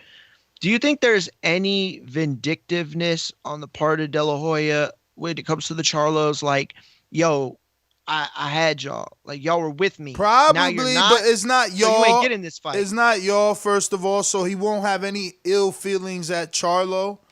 Big Charlo. It was Jamel that was signed to Golden Boy. Yeah, that's true. Jamal was not. So technically speaking, he shouldn't have any ill feelings. But do you think he does though? I don't think he does. Not towards Big Charlo, man. Okay. I don't think so. I mean, I know, look, if the fight makes money, then it makes sense. So I know De La Hoya is a businessman. I just always kind of, it seemed like he not went out of his way to ignore the Charlos, but I don't know. He just doesn't. That's what he needs. Listen, Rel keeps hitting us up. Charlo needs to fight Jacobs because Jacobs been in the ring with Gennady and with Canelo. That fight's been ready. That's how you get that name. You stop or defeat Jacobs in a better fashion than Canelo, which that's gonna be hard. The only way to really do that is to stop Jacobs or get a couple knockdowns, because let's be honest, Canelo looked real slick in that Jacobs fight. You know what I mean? He was doing his numbers in that Jacobs fight. So, it's gonna be hard to top that performance. But that seems like the most likely fight to happen for Jacobs is Rosado right now. I mean, unless he want to cross that street or Jamal want to cross that street and get that Jacobs money. Right. Off that call, I got he didn't like the Brook fight. I don't like the Brook fight either, but because of the odds, I don't like that fight. I think that Crawford's gonna win. But money and business synonymously run hand in hand, right? And that's how fights make sense. So I think we are gonna see that Brook Crawford fight next. And Canelo in 160 is going to be Golovkin, and that's it. He moves on. Yeah. Unless Charlo could do something. But again, just going through these names, there's nothing out there for Charlo to make Canelo stick around. He would have to... That's the only thing he could do is unify. Danny Jacobs. Yeah, no. What? If he went and took the belt from Andre and then showed up to the Golovkin fight, he could make a case. Because the writers would be like, yo, you really not going to be undisputed? He got 2 belts, you got 2 belts. He's got to take the belt from Andre. That's it. If he doesn't, there's no case. Nobody can say, oh, you ducked Charlo, because it's like, no, there's no undisputed there. There's no unified there. You know what I mean? He's the only unified champ. Well, he got WBO, WBA, right? And then Charlo's WBC, and then Triple G's IBF. So wait, Canelo is just WBA, WBO. Nah, I thought Andrade's WBO. You right. Canelo's WBA. Probably not even WBA. He is WBA. But he's also franchised WBC. So he's still, that's what I'm saying. Charlo gets that belt from Andre, and then Canelo's forced into that, oh, you really not going to be undisputed? You never went for undisputed in your life. This is your opportunity to be undisputed. But they got to do something. They can't expect Canelo to get all the belts and then just be like, hey, yo, come on, let me fight you for your last belt, because they moving on, man. According to this quote, Reynoso want to moving up, not down. Right. All right. Is that King Born? You got a couple 503s there. You want to help me out, Champy? Yeah. I got you. I didn't see they popped up. I text you. Putting you my on bad. the spot. Yeah, it is. I'm gonna go Josue is the 806. Okay, Josue in Oregon. What up? Yo, what up, Ness? What up, Mario? What up, Enrique and Iglesias? Holding it down for the Boricua. Yo, what up? Hey, you guys, there's rumors of, you guys talk about. Josue, man, you got to get off that Bluetooth, champ. It ain't popping. It ain't what it is. All right, then some other time. Boxing Voice. All right. We're going out to King Born. Talk to me. Peace, King. Guys, listen, I just want to give a big shout out. My homeboy that I know for 20 years, Sean Artist from South Jamaica, Queens, passed away. I found out today he passed away from coronavirus. So, kind of down. Hearing y'all got me laughing. Now, let's get this shit popping. Number 1, throw Kell Brook in the Brook. Let's get at 154. Let's see if we could get Crawford versus Jamel Charlo or J Rock.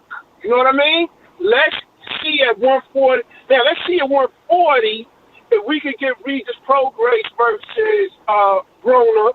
And I'm gonna tell you something. I like that fight with Charlo and Jacobs and all that. Jacobs got to put it. Charlo got to put it on Jacobs. The only way he getting that Canelo fight. We know what it is with Canelo. But I also like Caleb Plant at 168 versus Charlo. That'd be a hell of a good fight, y'all. That'd be a hell of a good fight. And I had it back with, wasn't Gabriel Flores that day? It was Virgil Ortiz. I think he's going to be super nice. But we got to get this thing popping, man. We got to get people fighting. Let's fight. Let's get it on. You know what I mean? All this PBC. You know it's a good fight, too?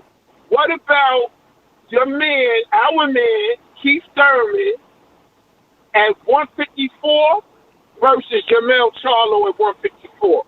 Maybe you think Keith can move up to 154, y'all? What y'all think? Nah.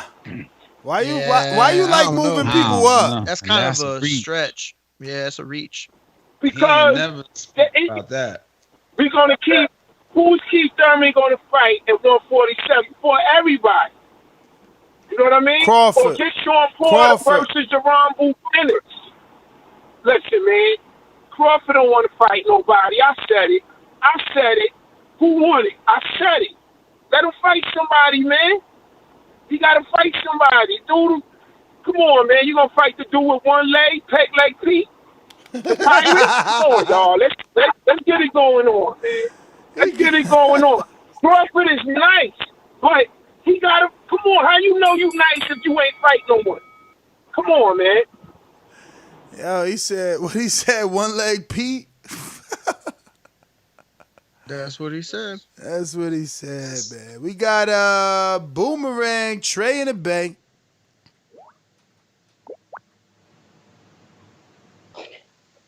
Yeah, Mario talking like he got that smoke, like he spitting that hot fire. Dazn. Yeah, that's my favorite skit. Oh man. Hey, Mario, don't come in this motherfucker sounding like Bone Thugs and Harmony or Eminem or some shit, all off beat and shit, man. You talking that shit, bro? You better come right. Don't be out here trying to sound like Twister and shit, Mario. I got you. I can hear you. I got you. Yeah. Go ahead, Mario. Go ahead. No, go ahead. Oh yeah, I'm interested, man. I'm ready. I can't wait to hear that shit. What show y'all gonna do the battle on? Is it gonna be the morning show? Yes. Tomorrow morning. Oh yeah, I can't wait, Mario. The Twister, aka Bone Thugs and Harmony. I'm gonna tell you this: if you don't give me the W, I'm not gonna take the W. Wait. Hold on. Hey. W, guys. I ain't biased either, Mario. If you surprise me, you surprise me, bro. Okay, that's cool. You can call it like that. Yeah. Hey, good interviews this morning, man. TBV, keep up the good work. Hey, yo, y'all keep saying that Dev ain't fought nobody if everybody he trying to fight get to talking crazy and stuttering and shit and doing all this weird shit. Also, damn, who else? It was the first topic, the island shit with if Top Rank and UFC both did it, that shit'd be fire. And Enrique shoot the documentary because we gonna need that reality TV show. Yeah, thank you. I appreciate that. Yeah. Oh shit, I don't know. I had a bunch of we hit so many topics, man. And I lost my pen, so that's my last call. Well, we had the Devin Haney, then we had the Canelo move up or stay at 160. Like, I'm trying to figure out how Canelo finna lose 15 pounds to go back down to 160, man. That motherfucker, that clenbuterol is some shit, ain't it? I need some of that shit, boy. I tell you. I didn't have nothing nice to say about that cast, so I was gonna leave it alone. You say what? Why you throwing dirt on that man's name? My man finna drop 15 pounds and fight like it's nothing. I guess it is nothing to a professional athlete that does this for a living. Man, how old is Canelo, man? He already in the gym. You seen him in there with Nas. Like 27, 28. Right? Canelo 29. Canelo 29. Don't belong in the gym. Canelo 29. That man 30 years old. You know you don't drop weight at 30 the way you did at 21. What? Get out of here. A professional I guess you can if you got clenbuterol tacos, right? Blame it on the tacos. Hard work, dedication. I was gonna leave the Canelo alone because I didn't have nothing else. I didn't have nothing nice to say, Kaz. But since you asked, It's that beef, baby. That's how. Hard work, dedication. The hate is real for Canelito over here. I see. Yo, how do we judge the winner between Stainless and Mario? Callers? It's not hard. It's not hard. Yeah, People know who won. I'll let everybody call it if they want to call in and give like a tally vote. That's cool. What if I love the way you spit and not Ness love the way Stainless spit? But there's then gonna be more. But it's gonna be more than us. callers. It's gonna be more than us, Yeah, bro. I would say if the panel consists of you two and Do Me tomorrow, then that'll be easier. You know, it would be a tiebreaker.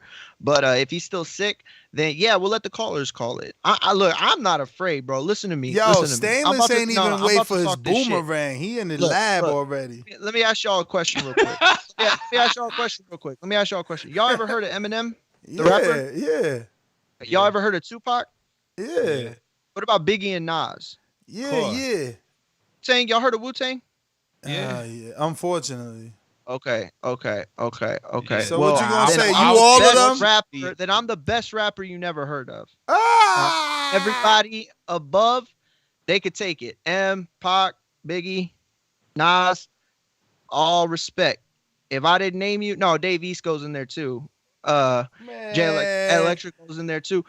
But yeah, I'm the best rapper that you never heard of.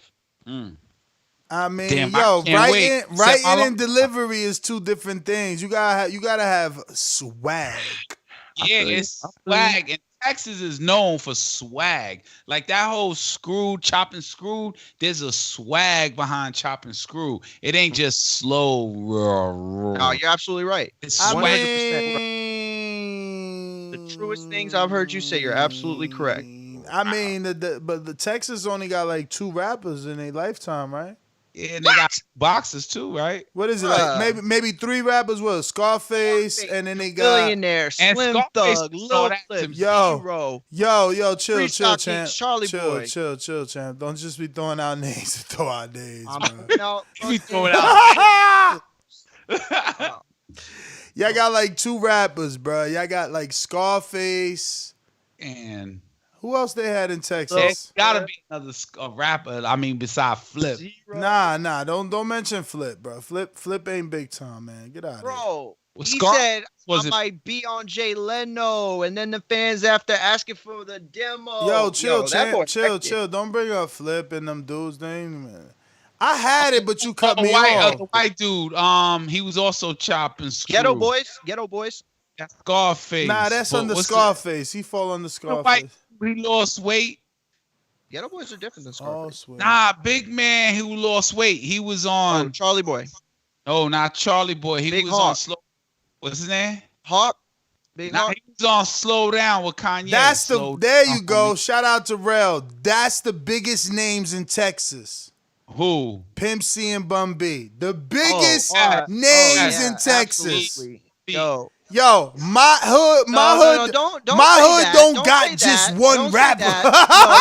Like we ain't just known for one rapper. You know what I'm saying? Yo, and I thought Texas was big. Biggest names in rap. Don't say in Texas. Man, you bumped the head, some of the biggest names in rap. Yo, but they got their crossover by who? Jay-Z. Jay-Z. Yeah, I'll give it to him. Because I only know that one because he song. recognized the talent. Because he recognized the talent. No, Jay recognized the market. Yeah, there's market appeal. He's a hater, bro. He did. Yo, Houston. Dog, when Jay did that song, like, I don't know, maybe a year before or 2, either a year after or 2 years before. Is when Paul Wall was popping. Paul Wall, that's the other rapper. That's what I was looking for. But I didn't I didn't name Paul Wall or Lil Flip because them dudes is like they got like 2 songs. Like they ain't Jay-Z. They ain't giving you 6 summers. You know what I'm saying? They ain't Pimp C. Yo. Like you can't put them dudes in that category. If we gonna use the boxing metaphor, like Jay is a champ. multiple division champ. Yeah, Pimp C is they won division champs. They only won. They were, it could be argued they regional champs because they really only won belts in Houston. Oh my God, bro. Okay, you know what? I'm out this bitch too. Yo. You just called them regional champs? Yo, are you fucking joking? You're out here. Hold on, because I know we got a lot of Southern people. They gonna kill me for that, but just be real. Just be real.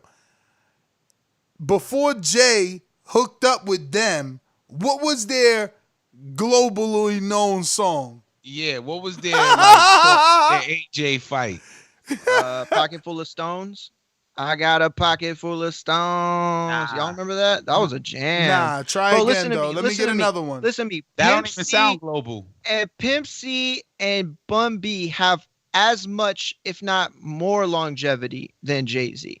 Okay, longevity. They've been doing it since like 1989. Yo, you wildin', bro. Yo, listen, those are the kings, bro. Of Texas though. No, of everywhere, bro. Listen, I've been counting. 3 names. Come on, man. Three names get absolute unrequited love in hip hop. Love, DJ Screw, love, Pimp C, and Bun B because they respect them. But that's love. That's love. But we're talking about attraction, like they projects, what they doing, what they done.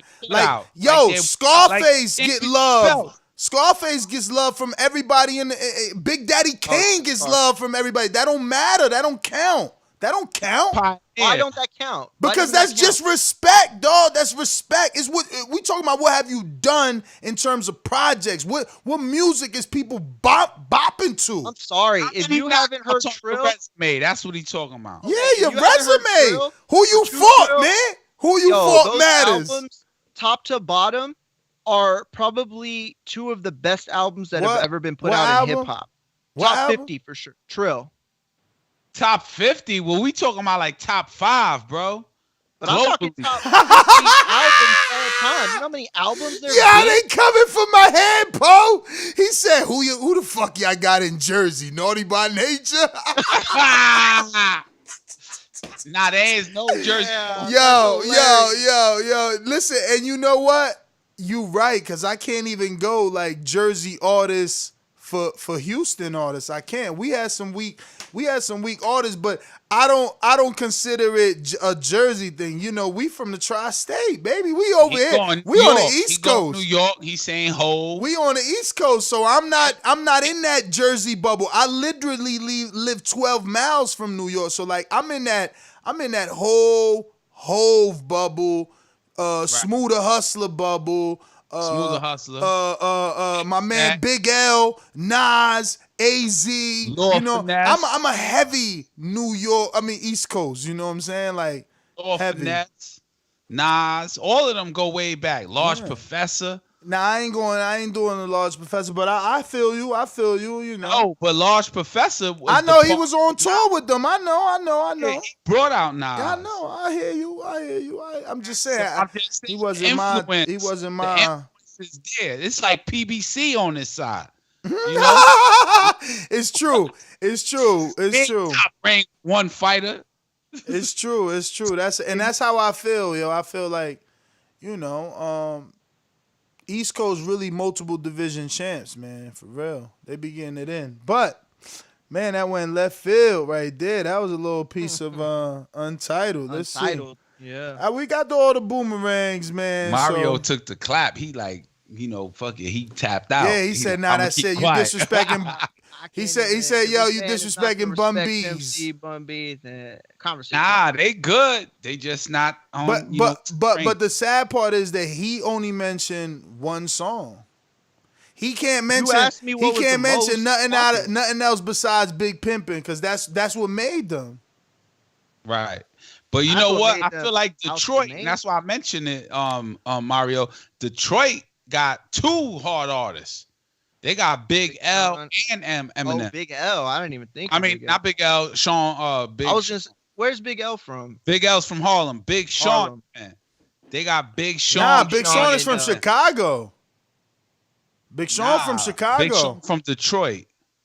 Yeah, I think Big Sean is from Detroit. I'm almost Big positive. Sean is from Detroit. You know who you're thinking of? You're thinking of Common in them. Nah, he about to say Chance the Rapper, but I ain't thinking about him. I ain't thinking about Chance. I ain't thinking about Chance. Kanye West brought out Big Sean. Yeah, Kanye West brought. Yeah, that's where you're getting confused. Yeah. But I thought he was from Chicago though.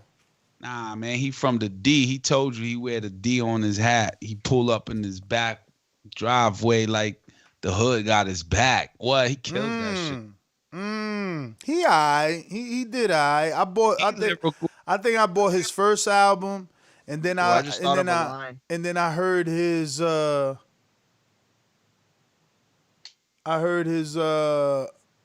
what's it called? His LP. Man. He had this rap. Didn't he have this mix? He had this, excuse me, I'm saying the wrong words. This freestyle on the internet that then Kendrick jumped on it. And didn't that start like a little beef? Am I wrong here? I don't know. But man, Mario, you don't hear me? What'd you say? I'm sorry, I was writing a line. Didn't Big Sean and Kendrick do a song together? I don't remember a track that's famous between the two. No. Maybe they were on the same track on the Black Panther album. I'm gonna have to Google. I'm telling you. I'm pretty sure Big Sean did a song, Kendrick did a freestyle, and they have some sort of beef. Like 5 Oh years yeah, ago. no, they had that beef going back to when. Remember, I don't remember who started it, but it was like a line of like Drake, Big Sean, Kendrick, and there was one more rapper. Oh, I think it was J. Cole, and they all kind of put out sneak disses like within a time frame of like 5 months. And Big Sean had went back twice and mentioned Kendrick's name, and then that's when he was talking about how small he was, and he was like, "Bro, you're like fucking 4 foot nothing. Shut up." Oh damn. Who's 4 foot nothing? Because Kendrick is kind of short too, no? Yeah, that's what he was saying to Kendrick. He was like, "Bro, you're tiny. Don't even go there." Yo, Kendrick. Oh, my bad. You know what? I forgot to mention Kendrick. Kendrick's better than me for sure. Other than that, everybody else. He's better than you? Yeah, I'll give it to him for sure. Kendrick is dope. I'll give it to him. Dope. He put the West Coast back on the map. Yeah, definitely. I feel like he kind of put hip hop on a bigger map. Like hip hop's obviously one of the most popular. You know what I mean? Like they outsold rock, I think, a couple years ago or whatever. But rock doesn't even exist. What are you talking about? Well, you know what I'm saying? Like in terms of record sales, like rock had like the most record sales between X amount of time and X amount of time, and hip hop outsold it. I think it was 2018 or 17. They ended up taking that top spot. So yeah, hip hop's popular, but I feel like Kendrick just elevated it. You know what I'm saying? But I'm just trying to think of a bunch of rappers that are better than me. I can't call it. Better than them. Yo. Tomorrow he promoting that fight. He doing it. Nah, but Big Sean's from Detroit. So is Eminem. They're lyricists and Stainless. Very much lyricist. Hopefully he's influenced by those two. We still questioning where Mario's influence comes from. If it's like Paul Wall, is it Bun B, like, or is it definitely Nas? Like, Bun B and Pimp C? You heard him about to go to bat. He went to bat and about to die on his shield for them. Oh man, is it Nas? Like, where your lyrical come from? Nas and them? You know, I would have to say, and this is gonna sound crazy, but if I had a style that I really felt like in tune with, early Chameleonaire. Back when he was like Chameleon, not even Chameleon. Damn, you and Mike would have loved each other because that's his favorite rapper. I can't, yo, you South dudes, y'all love Chameleonaire. That's crazy. Yo, he was. Ness, you don't understand what he's dropping. Name it right now. You see me rolling, yeah, patrolling. Yo, go to iTunes or my bad. What's it called? They try to catch it riding dirty. Go to Apple Music and download some freestyles from Chameleonaire. Why would I kill myself like that? Because you enjoy very clever metaphors, and these are some of the best metaphors you ever. Delivery is important. I keep telling you, you can't just be. Anybody could write rhymes. It's delivery. I'm not on that. I don't want to see your fucking vein all popping out. Like, go ahead and take a breath, bro. I'm good. You know what I'm saying? Like, plus metaphors like when you say like this, like that, like this, like that, that should get whacked. You know? If it's only that, absolutely, I feel you. But at the same time, when you can like pepper it in to a track that has like a theme and a subject, and you're interweaving syllables within downbeats, yo, that is some of the toughest things to do as any artist. To consistently get syllables off that ride the beat, especially on a downbeat, yo, that's mind-boggling. Yo, I remember Big Sean said, Lord, why you keep boxing me in? Cause I'm a gift. Yo, he killing it. That's killing it. Yo, Big that's Sean. That's the type of shit you could put on your tombstone. Yeah, he like when my hunger was more advanced advice to you. I don't even remember, man. He kills it. Big Sean's from Detroit, kills it. So you going for stainless? That's what you keep saying on the low. You going for stainless? I want to hear Mario's influence. I think right now, based off our tests, right, I'm going for stainless, Mario. But that's how he always wins, because y'all judge a book by its cover. Exactly. That's that little sneak. So I'm asking you, Mario. See, because real talk, what happened was the first ever time I had even mentioned I rap, like people just started calling in and shitting on me. They were like, man, you're a fucking clown. So I was like, man, I'm kind of tired of this. Like, I have thick skin. I didn't care. I was like, oh, that's funny. You're funny. And then it got to the point where I was like, okay, you know what? Like, now I'm kind of pissed. Like, you know what I mean? And when I get to that level, it's like, okay, I'm going to prove you wrong. I can't prove you wrong in a lot of stuff. You know what I'm saying? Like, I'm not a genius. I don't call every fight. You know, I was joking earlier, and I'm 5'5". Like, I can't dunk. You know what I mean? You could burn me on the football field. There's a lot of stuff that I am definitely not good at. But I will never, ever brag humbly. I will brag that I am probably top 5, one of the greatest rappers that never really made it. Never got signed. I mean, I never did make it, obviously. I mean, I sold some tapes. I got some decent numbers. If I ever really broke it down, I got some good numbers. But you ain't never tried a YouTube world. You listeners right now afraid to put your music. You afraid to put your music on YouTube. Listeners right now, like, well, spit something then right now. Why you ain't got no Spotify, Mario? You know what it is? I'm going to tell y'all, and this is for everybody or anybody who's a rapper. Yo, I never got to keep my originals. Like, when I would go to studios to record, bro, I'd never get my shit. So everything I ever had was on my tapes. And, you know, I got like 1 or 2 tapes of copies of each mixtape I dropped. I dropped 4 mixtapes since high school into college. And yeah, man, I never got the masters. And it's something that always bothered me. I actually don't talk to one of my best friends from high school over the masters, and it wasn't like, you know, they were worth money or anything. I fucking wanted them. Like, why are you keeping my masters? Like, that's my shit. Dog, he fucking Suge Knighted your vanilla ass. He did, bro. He got me. Vanilla ice ass. Oh yeah, he sold it, and that was the thing, is he didn't even tell me he put it on this really popular website back in the day. I don't remember what it was called, but they were actually owned by so.com. Y'all know so.com, right? SOHH.com. The hip hop website, they were owned by them. Yo, it was a really he never told me it was on there. And one day somebody was like, yo, you know your mixtapes on there? I was like, what? I was like, bro, how many have you sold? And that's when it started. I was like, man, I'm gonna need the masters. He's like, this was you didn't pay for studio time. I'm like, bitch, I was recording for your mixtape. Like, what you mean I don't need, you know? Anyway. I'm gonna use a camera online. People die for that, get shot for that every day, B. You're right, bro. That's I want to know who's Mac MF Terrell or T-Rel. He funny as hell. He said Fetty Wap was the last big rapper out of Jersey. Yeah, Fetty Wap did. I'm like, what's up? Hello. Yeah. You know, that was like, that Candace was like a ABC, right? Or something like that. Or Twinkle Twinkle. Bruh. Twinkle Little Star. My man blew up off the simplest lyrics in the world. Like that, his other song that blew up was simple as fuck too. and he just repeat that shit over and over. It's like one bar on repeat. Yeah, well, that shit, I want to do that shit.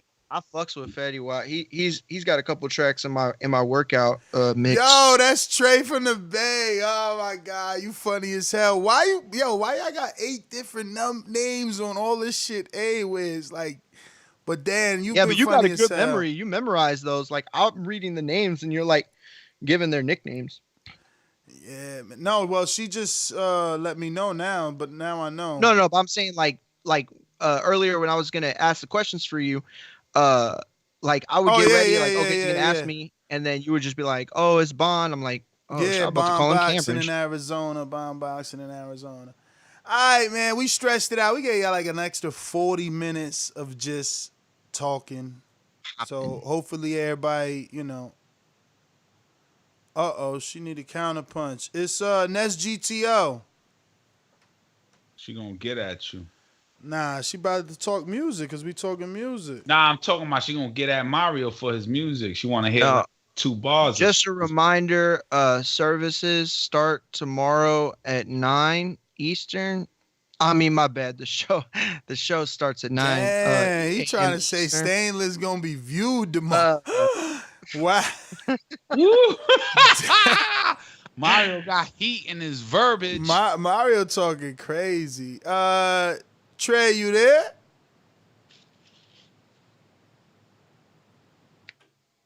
I guess not. All right.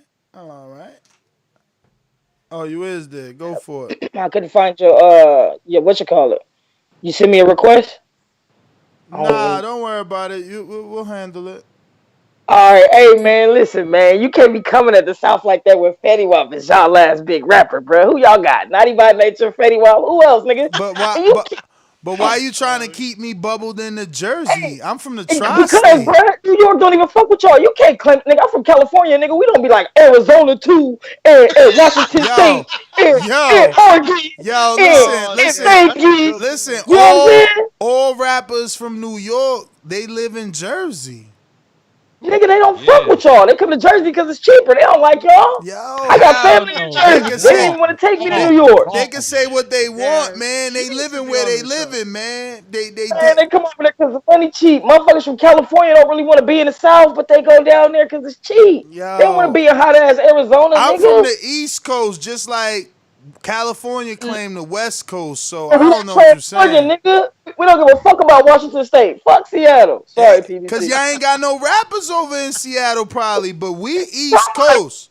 Man, Oakland, we got our own style, our own rap. You hear all them niggas biting our shit. DJ Mustard. That shit that Migos just did. One of them beats. That's that Oakland style, baby. That YG Big Bank Take Lil Bank. That's Oakland style. Them LA niggas been biting us. T Grizzly in Detroit sound like he from Oakland. We got all them niggas is biting us and just not getting that credit, bruh. Every beat DJ Mustard makes sound like some Oakland shit.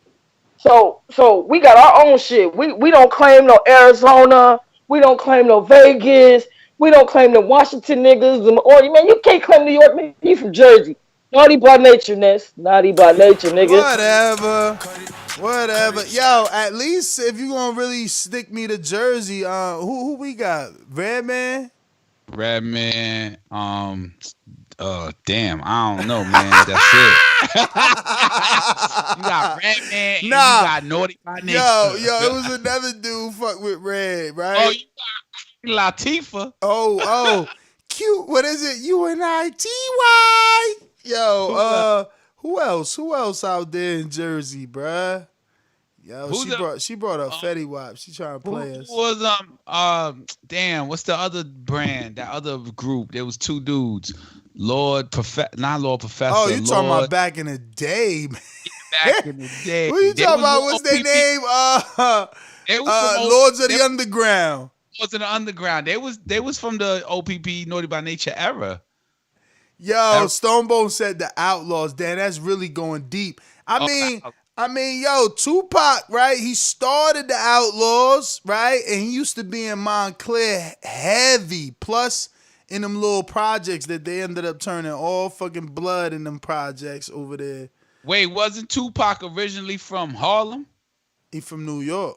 So hold up. The West can't claim him. The West always try Like to claim him. No, Pac claimed the West. That was his Yeah, thing. after he was all salty talking about Biggie shot him and shit.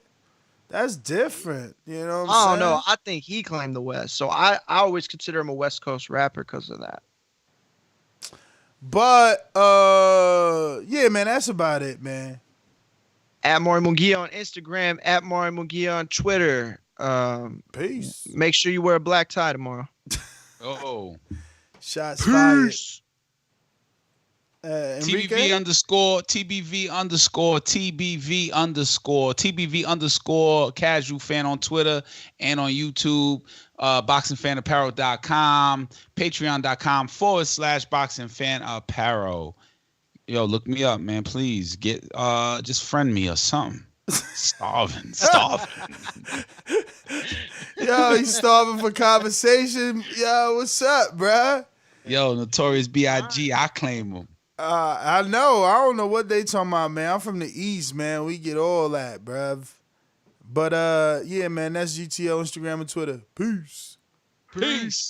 It was all a dream. I used to read Word Up magazine. Trey hating. She from the Bay. She ain't got a B.I.G. Remember Border Wars when that shit hit? I forgot who came out to it. Oh man. Oh, the entire building was shaking. What was that? Wasn't that Mitty little UK? That was Mitty. I was Mitty. Okay. Mitty came out with B.I.G. And that's what I said. I said that. I don't think there was one person not rapping it, and it was just vibing, bro. Mm-hmm. I felt Hold like up, I was Mario. like, if he would have man. came out with who them rappers you name? Yeah, that's disrespectful. Bun B and Pimp C. With the building shake. Nobody would have been singing that shit. Come on, man. It was in Texas. It was in Texas, so yeah, I would say it did. But Hey, yo, you crazy? We got hella rappers in DR. Lapi Concierto, my man. What you talking about, dog? We hold it down. But listen. El Alfa. El Alfa. Listen, you can't be talking about rap in DR because it's going to be all Spanish rap, so you don't even know if it's good. Like, you know what I'm saying? Yeah, but they don't But I ain't gonna front. DR ain't holding it down like PR. It's more stars in PR and Spanish rap. Definitely. PR got the swag. That's what I was gonna say. PR got that dripping. swag. PR Those dripping. rappers, Cause it's those more. rappers get Cause it. in DR they more locks in the DR. You know, in PR they more commercial. They singing about girls and you know. Nah, they sing about freaking everything, vulgar ass sex. Like Yeah. I play that in my car because it's in Spanish, and my kids don't know Spanish that well, so I could play that. Mm-hmm. Like Bad Bunny said, "Ven aquí, yo te como el culo," something like that. Nah, he definitely be going in. They go in. But that's what I'm saying. That's commercial though. In the Spanish world, like talking about sex and women, that's like P. Diddy and Biggie doing Juicy or some shit. You know what I mean? Man, spread love. It's the Brooklyn way. Peace. Mm-hmm. Peace. Later, fellas.